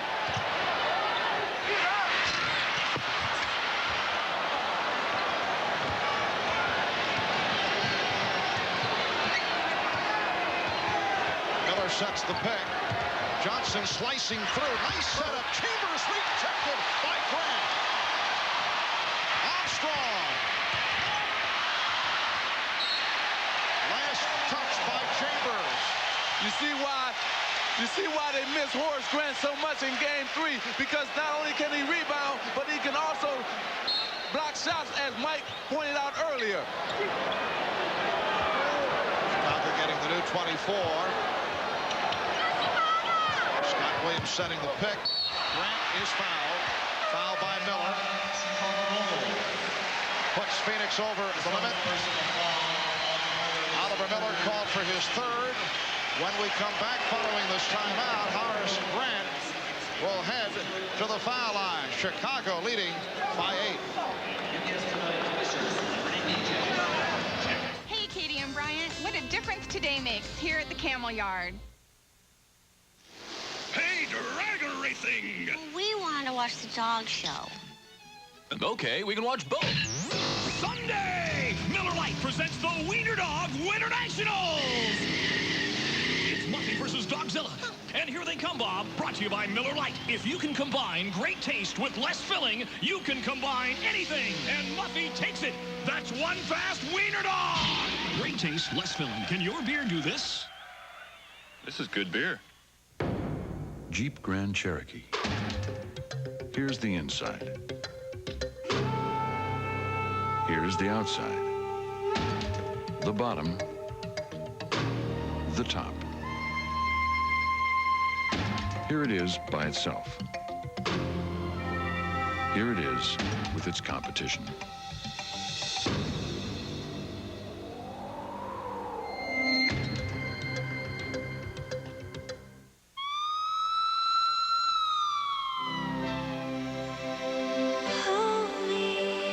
One woman. One man. One journey. To love. Janet Jackson. Tupac Shakur, Poetic Justice. From the creator of Boys in the Hood, rated R, at theaters July 23rd. The NBA on NBC is brought to you by Jeep and Eagle, a division of the Chrysler Corporation. By the people at Nike, who encourage you to just do it. And by Miller Lite. Great taste, less filling. Can your beer do this? Well, Michael Jordan has certainly been going to the drive tonight. 8 for 10 when he has taken it to the basket. 8 of 14 with the jump shot. In effect, he has been red hot no matter what he has been doing, but Phil Jackson wanted him to put the ball on the floor and take it to the basket. He has 39 points. 54 by Jordan. Game 4 against the Knicks is the high game in the playoffs this season, followed by the 44 by Barkley and Jordan, and the Jordan had 43 game 1 against Cleveland. Most points ever in an NBA Finals game, 61. Scored by the current general manager of the Los Angeles Clippers, Elgin Baylor. He had 61 against the Boston Celtics back in April of 62, followed by 55 by Rick Barry, and Jerry West had a 53-point game against the Celtics back in 69. You know, I think people forget about those two guys scoring that many points. Now, if I'm Phoenix, what I want to do here is try to keep this game within 10. Make sure you don't let it get over 10 because you got to stay in striking distance. And I think they should now run an inside play to Charles Barkley. Bulls fortunate to get it back. Here's Jordan. And again, Jordan with it. Armstrong for 3. The Bulls with only their second three-pointer, but they extend to an 11-point advantage. B.J. Armstrong, the best three-point shooter percentage-wise in the NBA this past regular season. Johnson rejected by Williams. Last touch by Kevin Johnson. Words between Charles Barkley and Scottie Pippen. Well, it's the first time that they had words on either side. Today, you had 2 skirmishes. Now, this one by Barkley and Pippen, and the other one by Kevin Johnson and B.J. And normally, you haven't had anything in this series. That little thing between Pippen and Barkley actually started about 2 or 3 minutes ago on a free throw situation where Barkley started to win a little bit too early. Pippen hit him with a little elbow. Barkley shoved him back and just stood and looked at him. Well, to me, I thought both teams have been a little too friendly, and now it's starting to heat up finally. That's a palming violation. You mentioned a couple of games back that you felt it was wrong for Michael Jordan. And here's another look at Barkley and Pippen having words at close range. You thought it was wrong during the series for Barkley and Jordan, who are friendly, to have dinner, spend that much time together. Williams called for the foul. Well, I think what I'm trying to say is that you have to have some kind of fear and some kind of, not hate, but dislike for the team if you're going to try to win the championship. And now this series is finally heating up because the other night they all came over, both the Phoenix Suns and the Chicago Bulls was at Michael Jordan's restaurant, and I turned to Quinn Buckner and I said, this is the first time I ever seen 2 teams that were in the finals having dinner together. And when I played in the championship, I never went out to dinner with any of the guys. I always felt they were the enemy, the other team, and you had to keep it like that. Yes, we feel the same way about having dinner with the Czar. Same type of situation. As long as he's paying for it. Barkley hits 1 out of 2. The other day you were also talking about the no layup rule, which is not in force, it seems, for either club. I know that was something that the Lakers had back in your days under Pat Riley. Well, Pat Riley told us when we were playing the Boston Celtics that if we let one guy come in for a layup or if we pick a guy up, we would get fined. And the same thing, BJ for a 3. And the same thing that he's doing with the New York Knicks. And you see Michael Jordan is able to drive here in this series anytime he wants to. All right, Miller able to put it down. So that would tie in with guys are friendly. It would be unlikely as as Jordan tries to slice through, and he is fouled. And Jordan has been able to drive the lane, but with a no layup rule, he would pay. But it's unlikely, what you're saying, that Barkley would be the one to make him pay. Right, here he comes in, and he went in between the double team and drew the contact. And yeah, well, what will happen is Barkley's teammates will look to see if he would take Michael out in terms of just hard fouling. And normally when you're friends, you might not do that. I just want to mention that last game, Charles Barkley played so many minutes against Bill Cartwright, and he used up so little energy that in the third overtime, he said, I was the freshest player out on the floor. But tonight, that has not been the case. He's been matched up against Horace Grant. He's matched up against Scottie Pippen. Last time he got a rebound, dribbled the length of the floor, made the pass. He's using up a lot more energy tonight. We'll see if it has its effects in the fourth quarter. Barkley backing Williams. And a foul is called as Charles Barkley lands on the floor. Scott Williams called for the foul. Oh, Charles talking it up with Chicago Bulls fans at courtside. Looked like he hurt the elbow. Barkley gives the little reverse dribble, drop step. The whistle is late, but you'd rather have it correct. Make the call, even if it's a little bit late. Send the guy to the foul line if there's body contact. Barkley 7 of 9 from the line. Well, Charles with some extracurricular activity. Don't read lips now, guys. Well, that's Charles Barkley at his best. You know, he loves to have a conversation with the fans, especially the ones who get on him. He wants to show that he's the man out on the court, and also he tries to turn that into an advantage for his team. It's no different here than it was in Barcelona, where the people in the arena in some of the countries may not have liked Charles, but yet through the streets of Barcelona, everybody followed the Pied Piper. Same here in Chicago. And used the same tactics in the series against Seattle. Michael Jordan will do it on the road to get himself back involved. Jordan for Grant. Beautiful pass. The Bulls lead 79-71 with 4:25 remaining in the third quarter. Barkley's pass picked off by Grant.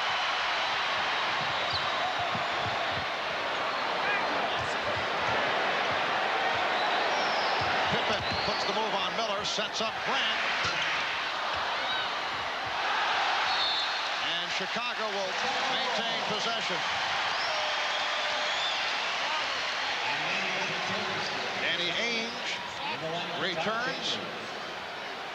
Tom Chambers will sit down. New 24 for the Bulls. Now Barkley guarding Grant. Pippen being played by Ainge. Armstrong. Barkley rebound.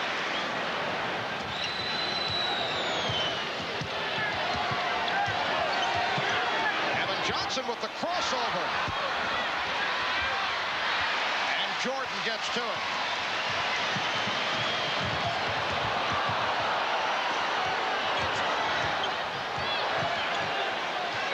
The difference between last game for KJ, Kevin Johnson, and this one is he made a couple jumpers early, which got his confidence level up. Right now, he's just 2 for 9 from the floor. Not real confident shooting. Michael Jordan, very confident shooting the ball. 41 for Jordan. The Bulls lead by 10.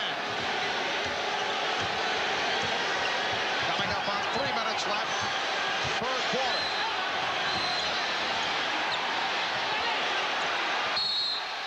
Timeout call by Phoenix. Danny Ainge shaken up. Took a poke in the eye. Oh, he's upset.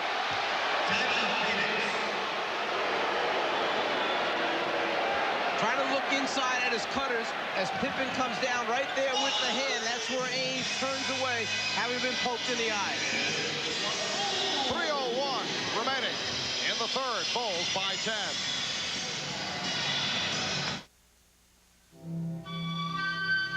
This is one of the easiest places for a Jeep Cherokee to go. But not because of its proven capability. or its legendary Jeep ruggedness.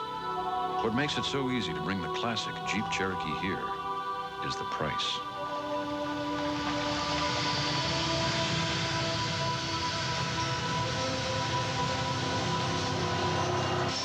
Now save an additional $500 on new 93 Jeep Cherokees. The suspense is rising. The excitement is building. Sean Connery, Wesley Snipes. In the most thrilling motion picture of the year. From the #1 bestseller. Rising Sun, July 30th. Rated R.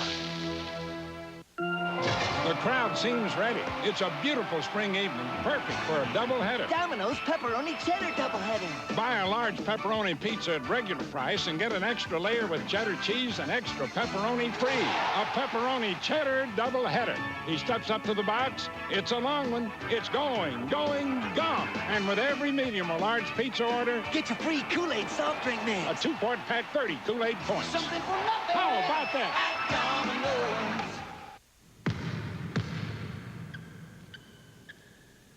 What if my name wasn't in lights?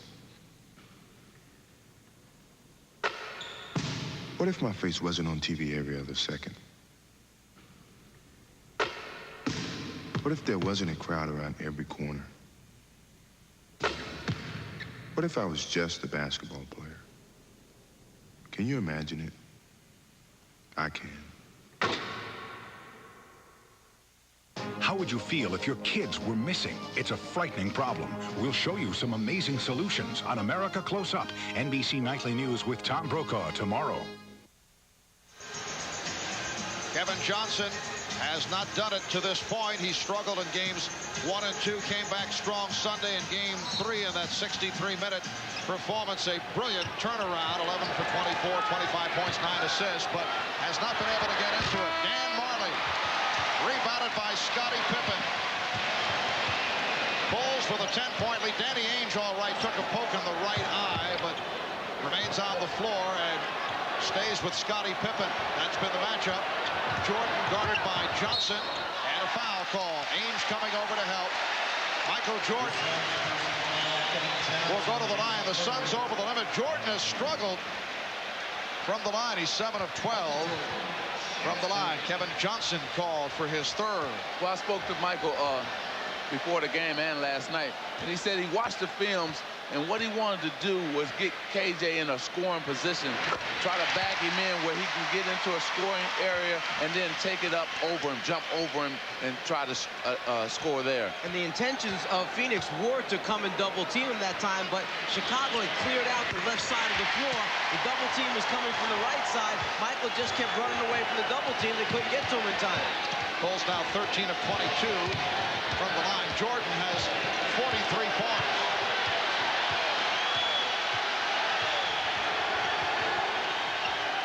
Ainge changed his mind, started to go up, crowd wanted to travel, and then it's thrown away. Oh, Jordan and Ainge trash talking.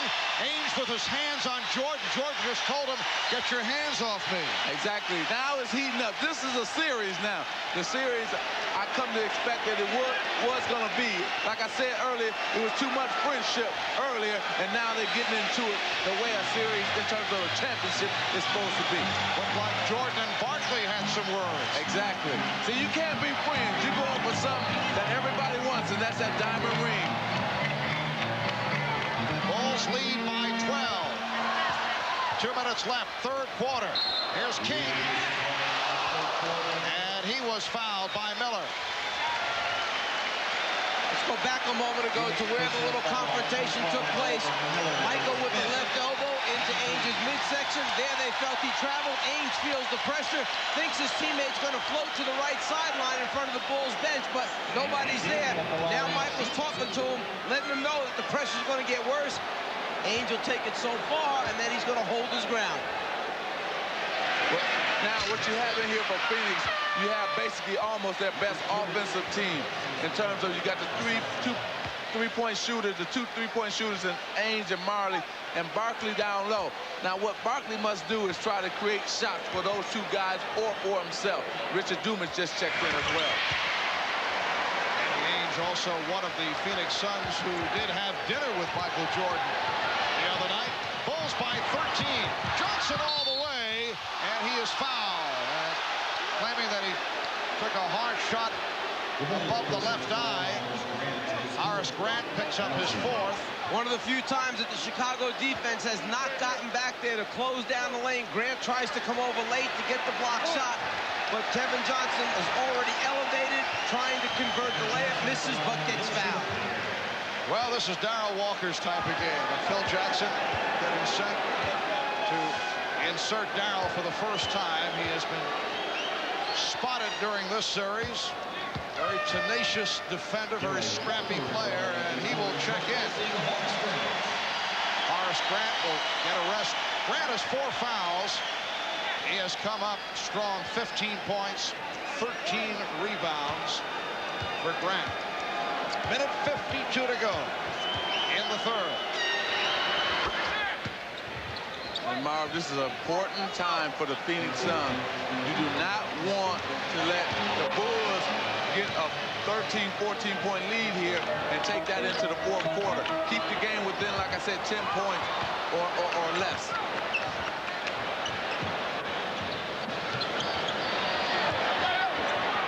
Jordan. And a foul is called as Barkley took a shot. It's the left hand now that's bothering him. Stacey King called for the foul. The Bulls also over the limit, so Barkley will go to the line. It's there at the end as King pulls on that finger where Charles starts shaking that left hand on the injured pinky finger of the left hand. This is the most physical game out of the 4 games, or the 3 games that have been played before, this being the 4th game. Now we're starting to see people contest each other. You're starting to see guys get upset, get angry because of all the pushing and shoving that's going on. And like I said, you have to have some sort of dislike for your opponent if you're going to try to win a championship. And we're seeing it finally now. Charles Barkley once again gutting it out with that sore right elbow, as we reported earlier. The Phoenix medical staff making the point if this were a regular season game, Charles probably would have sat it out. 22 points, 10 rebounds, 2 steals for Barkley. The Bulls lead by 9. 1:20 left in the third.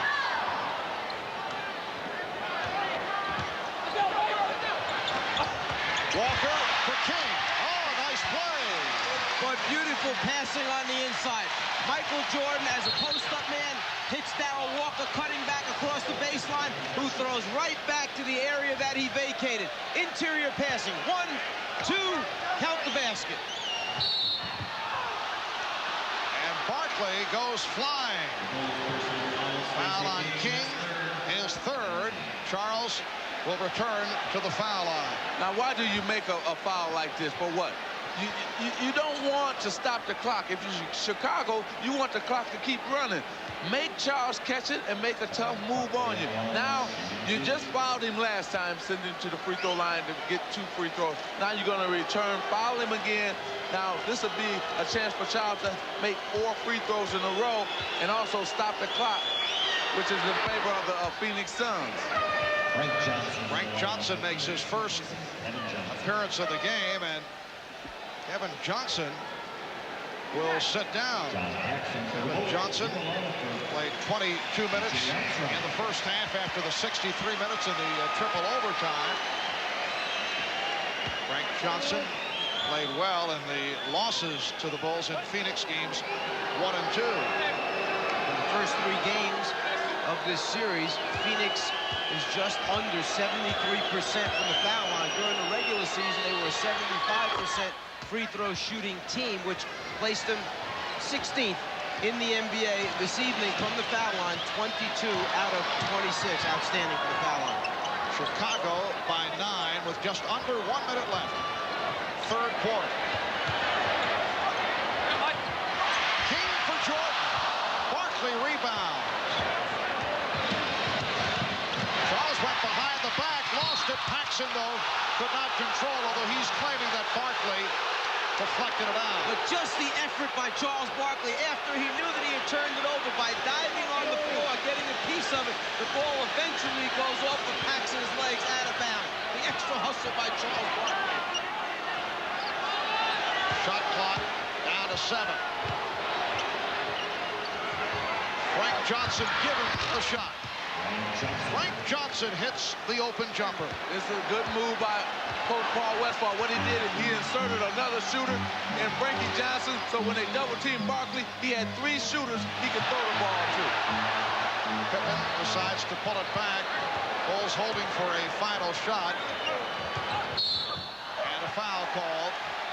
Now Walker will go to the line, and if there's anyone that the Suns do not mind going to the foul line, it is Darryl Walker, has not spent much time there and is not noted for his free throw shooting, only 50% during the regular season with the Bulls.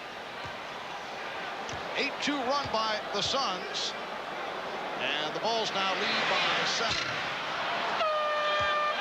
He had no rotation on his shot that time. The ball didn't rotate over. Very flat, so he had to get it up now. First free throws of this series for Darryl. It's only the second game he's played in the series. Trent Tucker checks back. Richard Dumas sitting down. Bulls having big problems at the line, and it is waved off. Little hesitation by Darryl Walker. It caused one of the Bulls to step in too soon. Like a Chris Dudley free throw. By Walker bringing the ball back over his head and pausing for a second, look at his teammate cross the lane line. And Kevin Johnson able to penetrate, so the Suns come roaring back. Final seconds of the quarter. Pippen. And after 3, the Bulls now lead by 5, a 10-2 run by Phoenix. Chicago led by as many as 13. Michael Jordan, the high man, with 43. We're headed to the 4th here in Chicago. We'll be back after these messages and a word from your local station.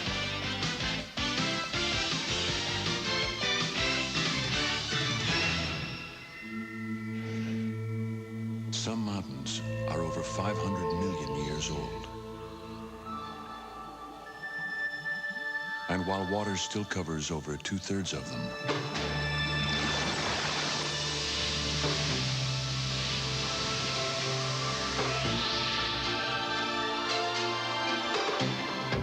Jeep covers the rest.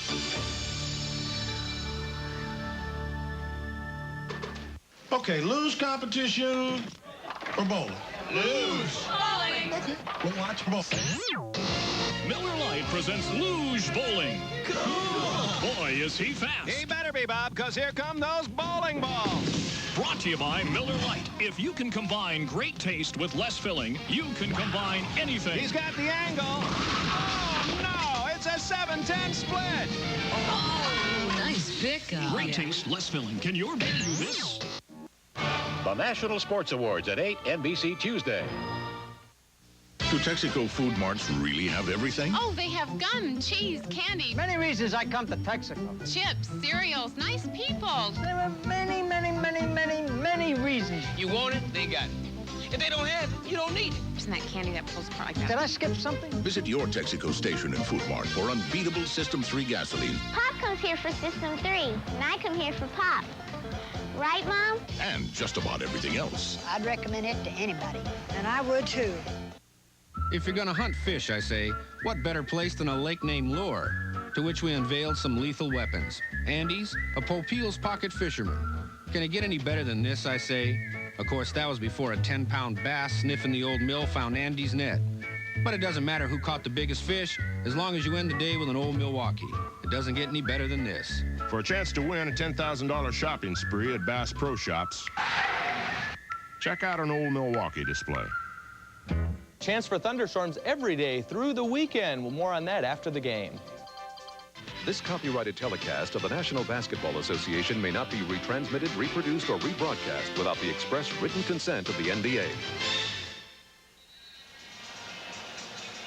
Welcome back to America West Arena. Kevin Johnson with Kevin Johnson apparently having some problems with his right thigh with his hamstring, and trainer Joe Prosky treating him with some heating lotion and massaging that leg during the timeout. Marv? All right, Hannah, the Bulls with an 86-81 lead as we head to the fourth quarter. Michael Jordan has scored 43 of Chicago's 86 points. Michael is 17 for 28. And 9 out of 14 from the foul line. Frank Johnson with the steal. So again, Frank Johnson has come on and has provided spark. And Ahmad mentioning that coming out of the Chicago huddle, Phil Jackson very upset that, again, it's the second, third game in a row that Chicago has allowed Phoenix a run to get them back within striking distance of leads that Chicago's worked so hard to build up. Well, remember I was talking about Frank Johnson again from the corner. Remember I was talking about trying to get the lead down within 10 points by the end of the third quarter. Phoenix was able to do that. A 12-2 run by the Suns. That was not a good shot by Frank Johnson, but Paul Westphal will take it. Jordan got the step and rejected by West. Michael Jordan with the step, West with the block, and here's Marley. Now the Suns regroup. So Frank Johnson operating at point guard with Kevin Johnson sitting it out. West posting up on Jordan, and he's fouled. Scott Williams over to help. Mark West, who is not a good free throw shooter, will go to the line. They like to clear out for Jordan after timeout, Chicago, and West realizing it, makes the rotation over, gets a piece of it, and says, hey, let's go. We got the ball. Don't slow it down. Michael gets caught behind Mark West. Too big, too strong for Michael down low. Scott Williams picks up the foul, his fifth. The Suns have done the job at the line. They are 23 for 27 in contrast to the poor free throw shooting by the Bulls, and the pattern in this series has been the same. You get the idea the Bulls are going to pull away, but they have not been able to. They have allowed the Suns to get back into it.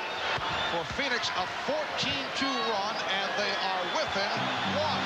And with Charles Barkley on the bench, KJ on the bench, Danny Ainge on the bench. So you're doing with guys you don't expect to be in the game playing and scoring like they're doing. Jordan. Nice pull-up move by Michael Jordan. He has 45. The Bulls lead 88-85.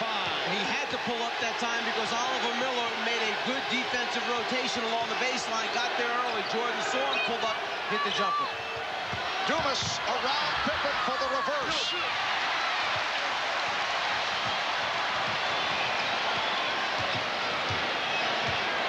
Jackson and Jordan at the guards. Grant front right, Pippen up front.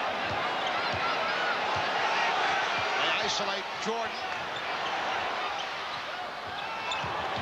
Paxson open for three. John Paxson hits a second three-pointer. Bulls lead 91-85. I was just about to say that Phoenix had quieted the crowd back down again, but then Paxson energizes him with the three. Foul is called, a hold on Paxson. What John did, he tried a veteran move. He tried to pull Frank Johnson down on him to make it seem like it was an offensive foul. You're going to see it right here. Watch John Paxson just grab and pull Frank Johnson down like, hey, I didn't do it, but he did do it.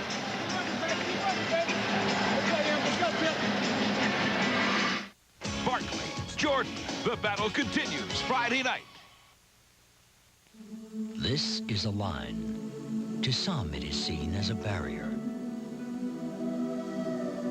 To others, it's a point where traditions of the past are abandoned in favor of visions of the future. Introducing the revolutionary new Toyota Supra. It's taken everything sports cars were before and crossed the line. Trying to save pennies per call with another 800 service, a furniture company can lose 66 calls a year. At $200 a call, they could lose an arm and a leg. One of the 800 reasons to choose AT&T 800 service, the best in the business.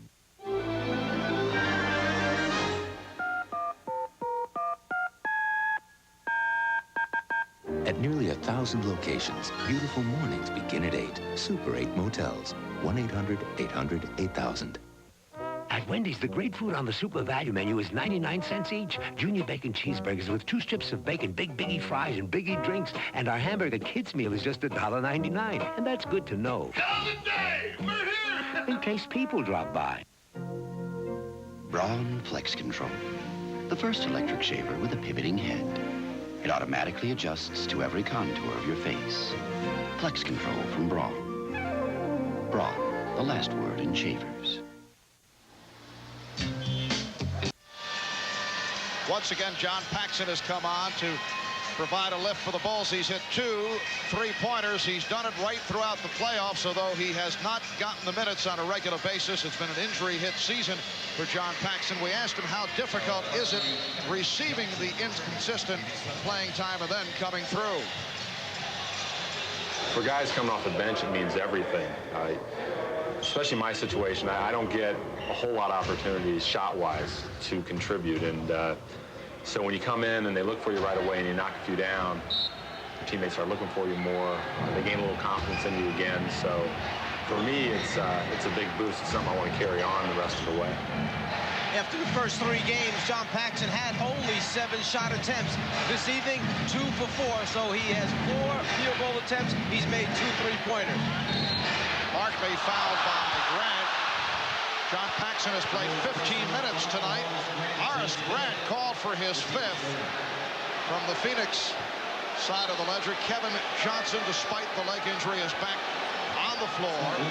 Here's Scott Williams returning, and Chicago in foul trouble. Williams has 5. And Phil Jackson would rather take a chance with Scott Williams picking up his 6th than Horace Grant. Here's Johnson. Yes, Kevin Johnson with only his 4th field goal. He has 12. The Bulls now lead 91-87.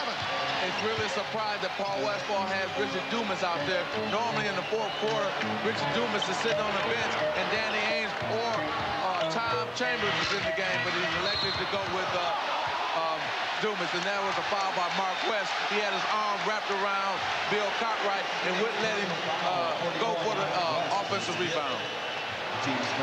For West, it is number 5, and the Suns upset about that call. Mark West has played very strong right throughout, and he's received the playing time. Bulls by 4. 8:35 remaining in the game. Pippen got the step, and the call is number 6 on West. It's going to be a big foul for Phoenix, because Mark West was doing a very good job of battling on the glass, making his rotations, getting a block here or there. He steps up. He feels it plenty of time, but those arms perhaps leaning forward, breaking the plane where the contact took place is what was called. 8 points for West. Tom Chambers replaces him. And the Bulls are now 14 for 26 at the line. Foul run down. West disqualified. 5 for Miller. 5 apiece. John Williams and Grant. Paxson now will sit down. Armstrong is back. Scottie Pippen had foul trouble earlier in the series, had a 3 for 9, and then appeared to straighten things out. But he is 0 for 2 tonight, and the free throw shooting has hurt the Bulls. And it could cost them before the night is over. It could cost them this game, so we're going to keep a watch on that. They are not a good foul shooting team. That's the case throughout the regular season. On the turnover, Pippen gets it to Jordan. And Jordan looks to settle it down. Regroups.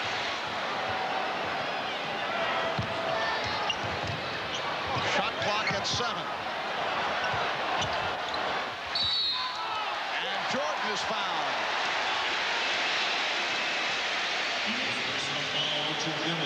Dumas called for his third. Even Michael Jordan has had his problems at the line. 9 of 14 from the, nope, it is a non-shooting foul. Bulls thought that Michael was in the act. Pippen for Williams. Well, see, now you're starting to see that with Mark West sitting on the bench, Chicago Bulls are now attacking the basket. They're taking ball to the basket because there's no shot blockers in the game for Phoenix. Chicago leads by 6. Barkley feeling around for the presence of Williams. Chambers. And Dumas able to score with the putback. He has 17. The Bulls 93. The Suns 89. 7:10 left in the game. Armstrong. E.J. Armstrong has been off. Johnson with the ball fake, run all the way.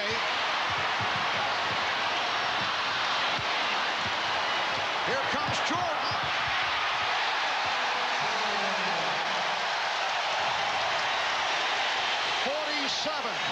For Michael Jordan. The Bulls 95, the Suns 89. What Paul Westphal was upset about is he felt that when Kevin Johnson went to the basket, they were riding him out on the hip, and that's the reason he didn't finish the play. It counts, and the foul. Charles Barkley will go to the line. You talk about guys going strong. Let's go back first, though, to Michael Jordan, who sees the opportunity. Chambers does not step up high enough, but then again, with Michael floating, who can? Now, Charles Barkley gonna feel Williams, and he's gonna spin on him, but then he's gonna dunk it right over Scottie Pippen. You talking about a strong man going to the hole. He was a possessed man. He wanted that 2 points. Scott Williams called for the foul, so that is number 6. He is gone. 6.5 remaining of the game. Timeout is called. Bulls by 4.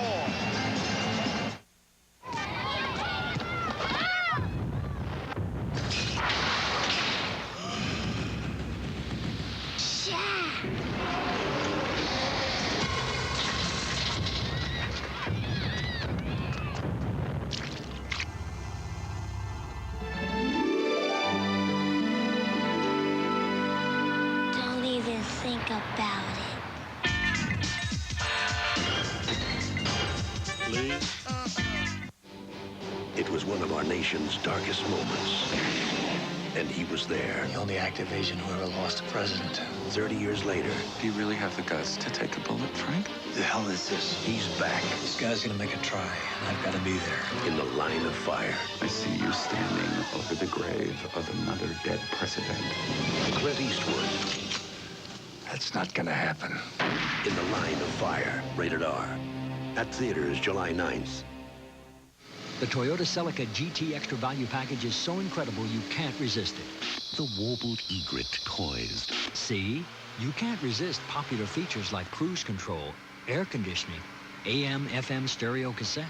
And squeeze. Uh-huh. Couldn't stay away from power windows and door locks, could you? It's the most unbelievable. Came back for the savings, huh? Up to $800 on the 1993 Celica Extra Value Package. I love what you do for me. Toyota.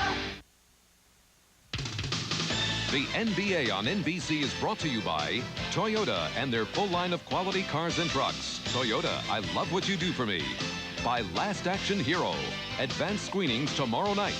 And by Braun, makers of Flex Control, the world's first electric shaver with a pivoting head. It has been a Michael Jordan explosion tonight. 19 for 32, 47 points in all. And he is headed in the direction of a 7th career 50-plus game in the playoffs. His all-time high in the playoffs, 63, April of 86 against the Boston Celtics. He had a 54-point game against the Knicks in May in the Eastern Conference Final Series. Well, Marv, it's either going to take him to score probably about almost 60 tonight to win this game, or it's going to take him to get more assists right here in these last 6 minutes and 30 seconds. He's going to have to come up with either more offense or more assists for the Chicago Bulls to win. Well, only 4 of his 47 here in the fourth quarter. Remember, Michael, the other night, hit only 6 of his last 20 from the field. Bill Cartwright with an opportune time for his first field goal. The Bulls lead 97-91. Well, we got that matchup again. Tom Chambers on Bill Cartwright, so maybe the Bulls will go and try to attack Tom Chambers. Pippen is guarding Barkley. Cartwright over to help. Chambers open. Jordan knocked it away.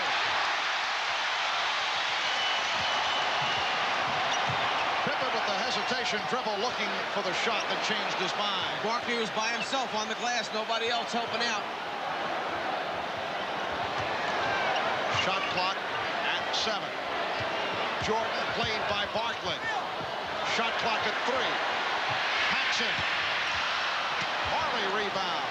In the first half, Phoenix had 3 3-pointers go down for him. Here in the second half, no 3-point field goal. But right now, Phoenix have their best offensive team out on the court right now. And Johnson takes it to the basket.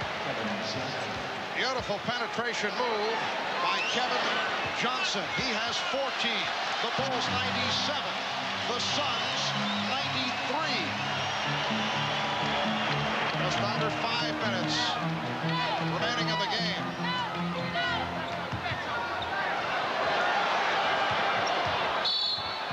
And a foul called on Marley.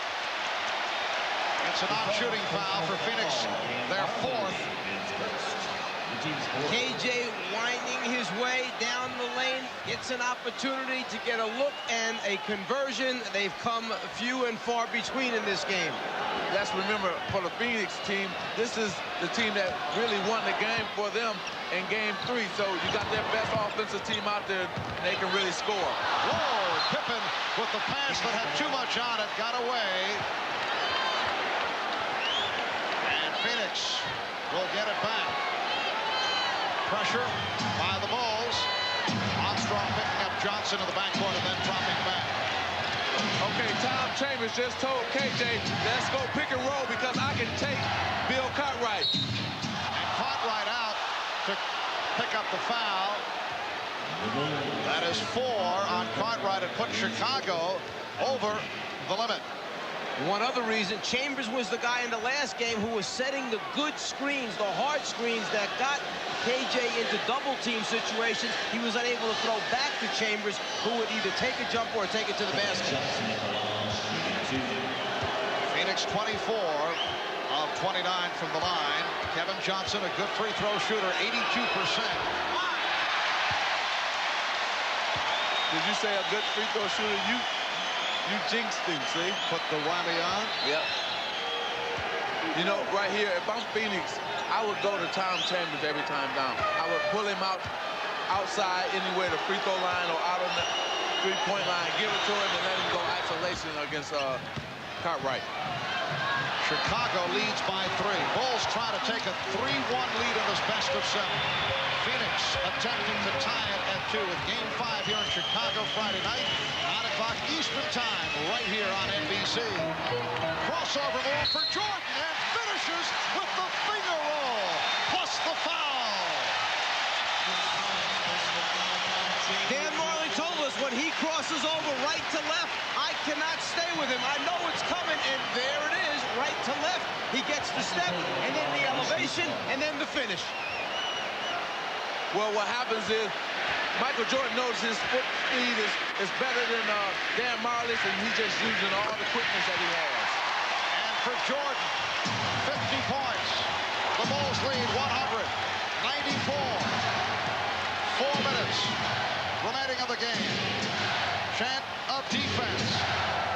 Michael Jordan with 50 of the Bulls, 100 points. Johnson got the step. Jordan with the ball.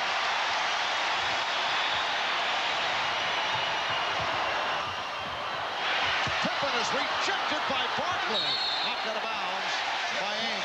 What a play by Jordan, who was able to elevate, extend in the air as he made certain he had someone to pass the ball 2. And then somebody just happened to be Scottie Pippen, and the guy that just happened to block the shot happened to be Charles Barkley, who, going back in the game earlier, had a few words for one another when there was some bumping and shoving going on, and Charles reminded him once again that that was me that got that block. So 3:35 remaining in this fourth quarter. The Bulls 100, the Suns 94 as Charles and Scotty get together.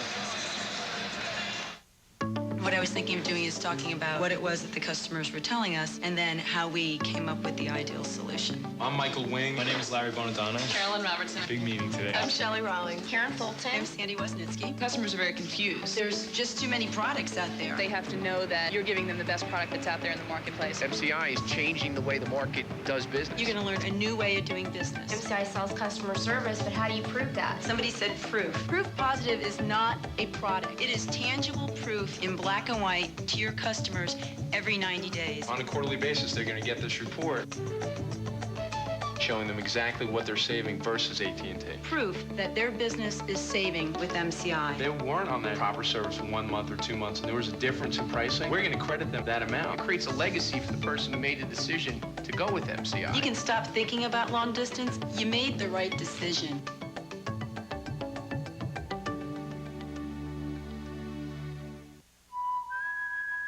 Besides being an educator, Jim Elkins is a collector of antiques and an occasional Montana trout.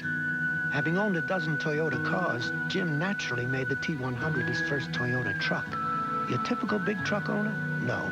But then the T100 is not your typical truck. Observe the Detroit Free Press. The cabin reminds one of the Toyota Camry in equipment and comfort. The Toyota T100 puts you in a whole new class. Ken Steffes and Karch Karai, the reigning kings of the beach, are the most dominant team on the AVP Pro Beach Volleyball Tour. But Randy Stoklos, Tim Hovland, Adam Johnson, Brian Lewis, and others are out to knock them off their throne. The Miller Lite Chicago Open, live this weekend on NBC Sports World. Miller Genuine Draft presents Genuine Moments. Well, tonight's Miller Moment takes us back to Game 5 of the 1987 Eastern Conference Finals, where Larry Bird stole the inbounds from Isaiah Thomas, and Dennis Johnson scored, enabling the Celtics with Bill Walton to go on to win Game 5 and advance to the NBA Finals. And it was this past Sunday in Game 3, late in the third overtime, we saw Charles Barkley steal a pass from Stacey King to further seal the Suns' victory, ending the Bulls' chances of a sweep. In recognition of these moments, Miller Genuine Draft will donate $1,000 to the Thurgood Marshall Scholarship Fund. Armstrong. The Bulls 102. The Suns 94. 3.5 remaining in the fourth quarter. Charles Barkley has been quiet in the fourth quarter. Well, he's been quiet because they haven't gone to him. They're using this pick and roll play with Kevin Johnson and Tom Chambers. Now in Game 3, they went to Chambers and Barkley, but this time they're not going to either one of them. Charles has played 43 of the 45 minutes up to this point, and in the fourth quarter, we worried would fatigue set in. Kevin Johnson hits a baseline jumper. We wondered if fatigue would set in for Charles because he was guarding different people other than Bill Cartwright. He has 2 points, no rebounds, and 1 block in the fourth quarter. It is Chicago by 6. Michael Jordan has 50 points. Ainge gunning for the steal, knocked it out of bounds.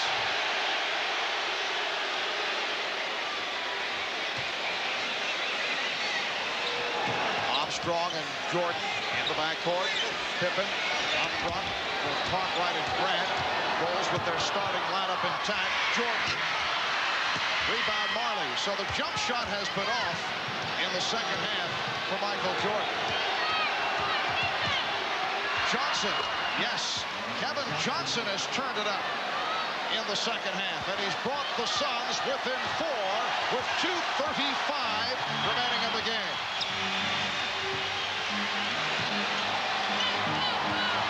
Scottie Pippen taking advantage of a double team on Jordan, and then he's called for a double. No, wait a moment. Jump ball. A jump ball. The call was changed, and the Suns are upset. What they're saying is that the defensive player, as Pippen went up, blocked the shot. Therefore, Scotty came down, and that's what caused him to then start dribbling again. So they're calling it a jump ball. He goes up, he comes down, the piece of the ball, then he touches the ground. Good call. Good call. Good call. This is an important jump ball right here, the possession of it. And it's controlled by Chicago. Jordan using the official Hugh Evans as a screen, and then he's pushed. Oh, Ainge and Jordan going at each other. Ainge and Jordan had a incident earlier, and they continue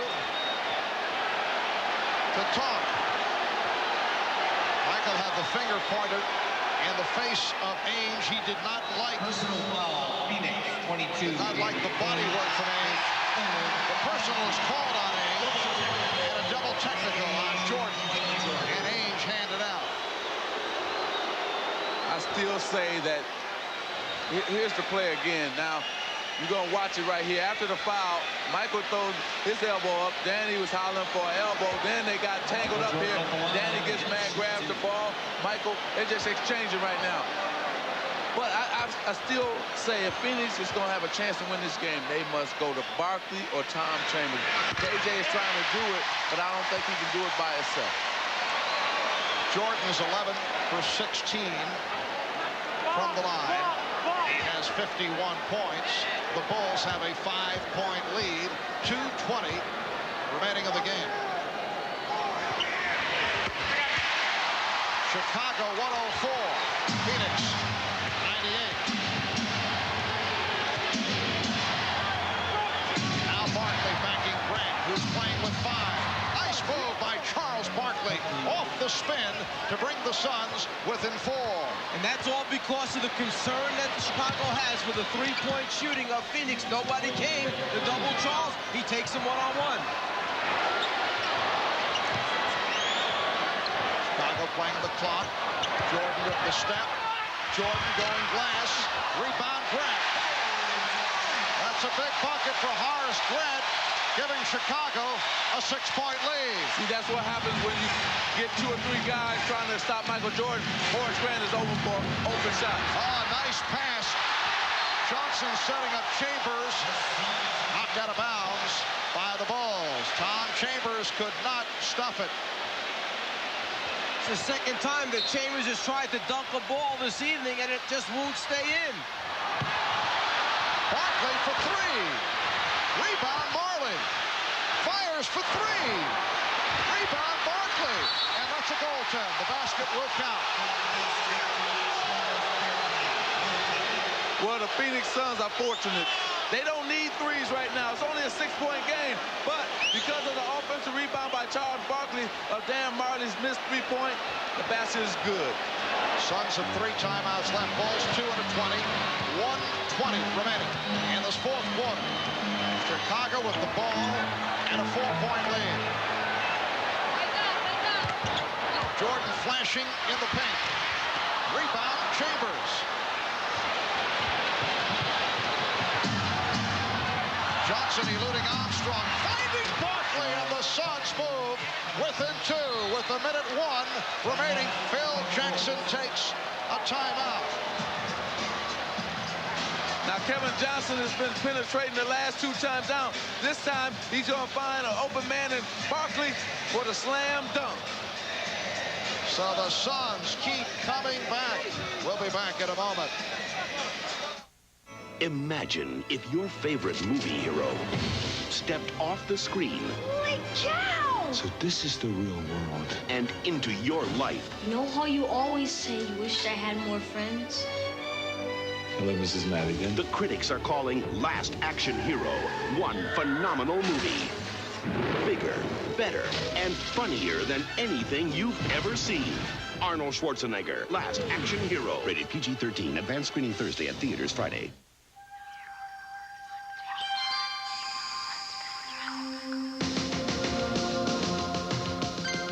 Aspen Cologne for men. A compelling new experience for women. Aspen, now. Here's the real beauty of Rust-Oleum protective coatings.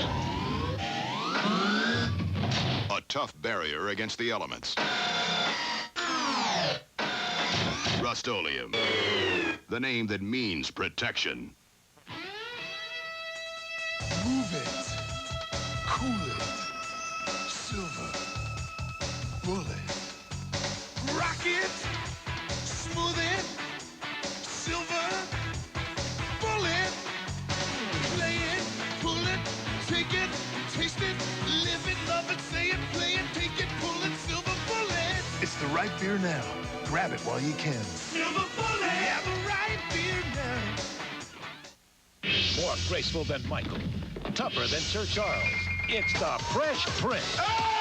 In a 1-hour slam and jam and trash talk and testosterone-filled sports special with guest stars Isaiah Thomas and heavyweight champ Riddick Bowe. Now that's funny. The Fresh Prince 1-hour sports special right after Game 5 NBC Friday. Back in Chicago, another stirring finish. Chicago with a 2-point lead, 1:01 remaining. That's the timeout rundown.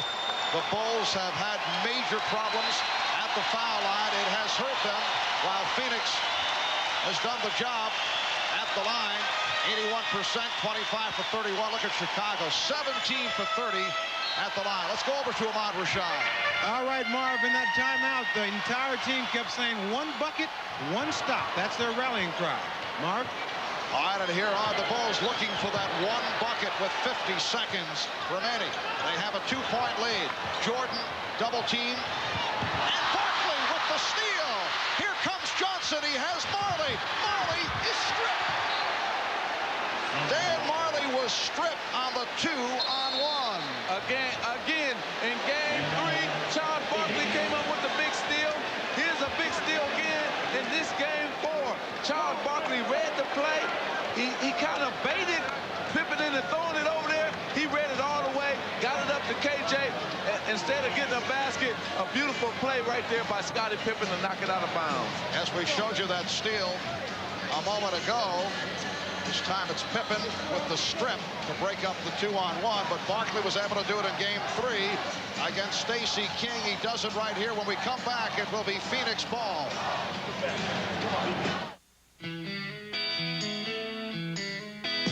Do you want to fly where there are no runways?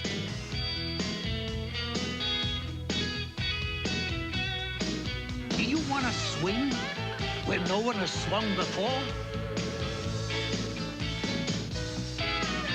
Or do you want to surf where there is no ocean? And get yourself a Toyota 4Runner, because where you're headed, you don't want to be driving anything less. After you shave, now there's comfort to the power of 3. It's new soothing Edge Aftershave with 3 soothing formulas for 3 specific skin types. An aloe formula that's alcohol-free to soothe sensitive skin. Extra moisturizers to soothe if your skin is dry. And a cool vitamin E splash for normal skin. Soothing better than ever with the power of 3. New Edge Aftershave skincare for men. Ultimate comfort. That's the Edge. To whom it may concern, my mother abuses me and tells me if I tell anyone, she will let some bad person take me away. If you don't believe me, you can ask my sister. The last time, my mother slapped me in the face and my nose started bleeding. I wish I could find a new family far away who's going to be nice to me. And the family doesn't have to be rich. Can you help me do that? P.S. Don't forget, a family that's very nice and far away from here. It's a night to honor American heroes. Join President and Mrs. Clinton, Bill Cosby, Tom Selleck, and Anita Baker as they honor the great ones. A once-in-a-lifetime event. The greatest athletes of our century together for one night only. The National Sports Awards, Tuesday on NBC. 39 and 4/10 seconds remaining in the 4th. The Bulls with a 2-point lead. Both clubs are over the limit. And it will be Phoenix ball off the deflection on that 2-on-1 break by the Suns. A moment ago, Kevin Johnson will inbound.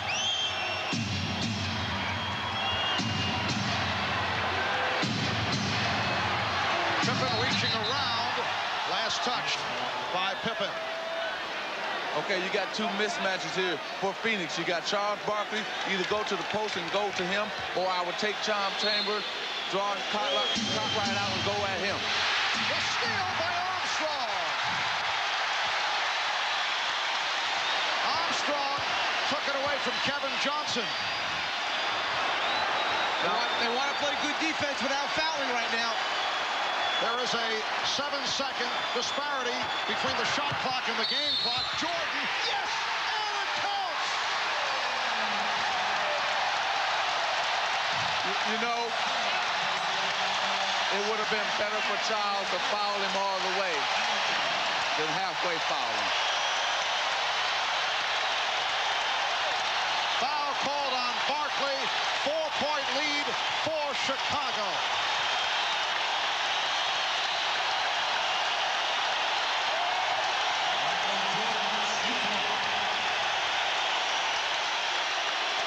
Michael Jordan, 12 of 17 from the line.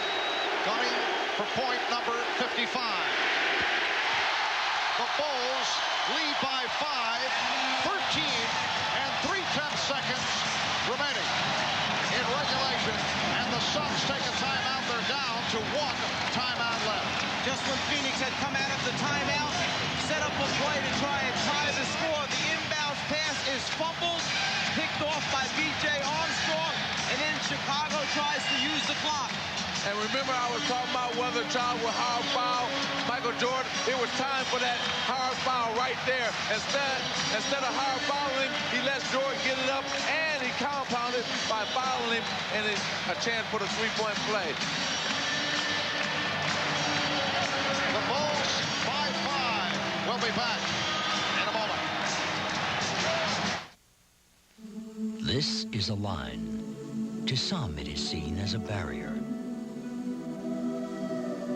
To others, it's a point where traditions of the past are abandoned in favor of visions of the future. Introducing the revolutionary new Toyota Supra. It's taken everything sports cars were before and crossed the line.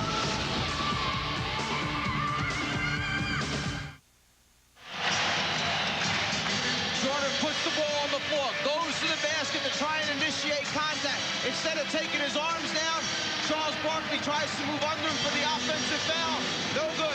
Too much concentration, too much elevation.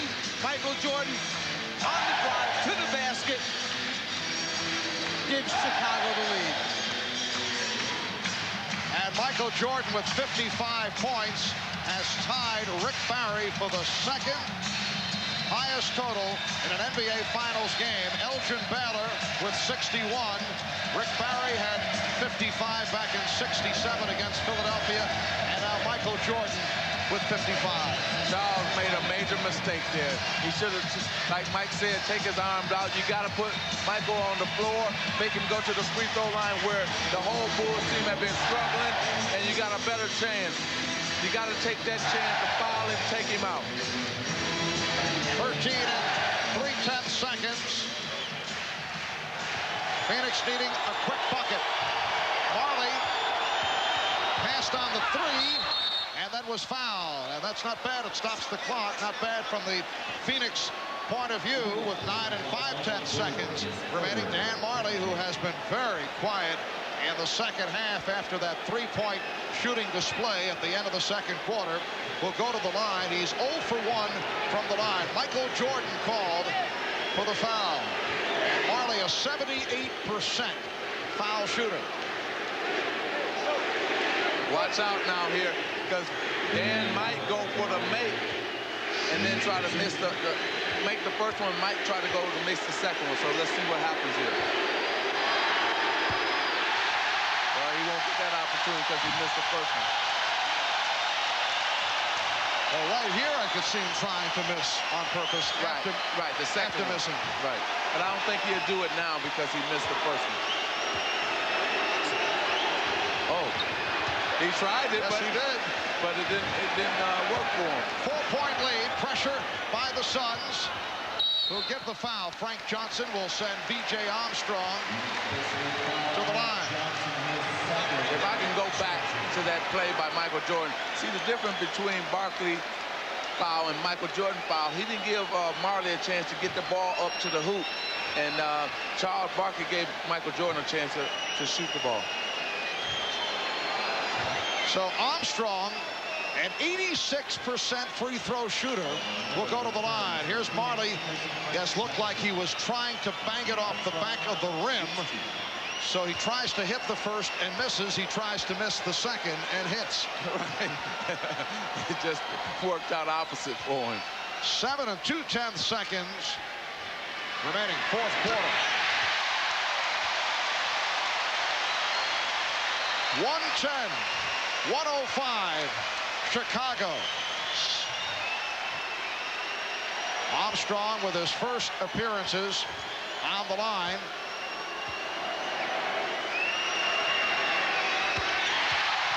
Six-point Chicago lead. Time running out on the Suns here in game 4. Miller fires. So the Chicago Bulls have taken a 3-1 lead on the Phoenix Suns.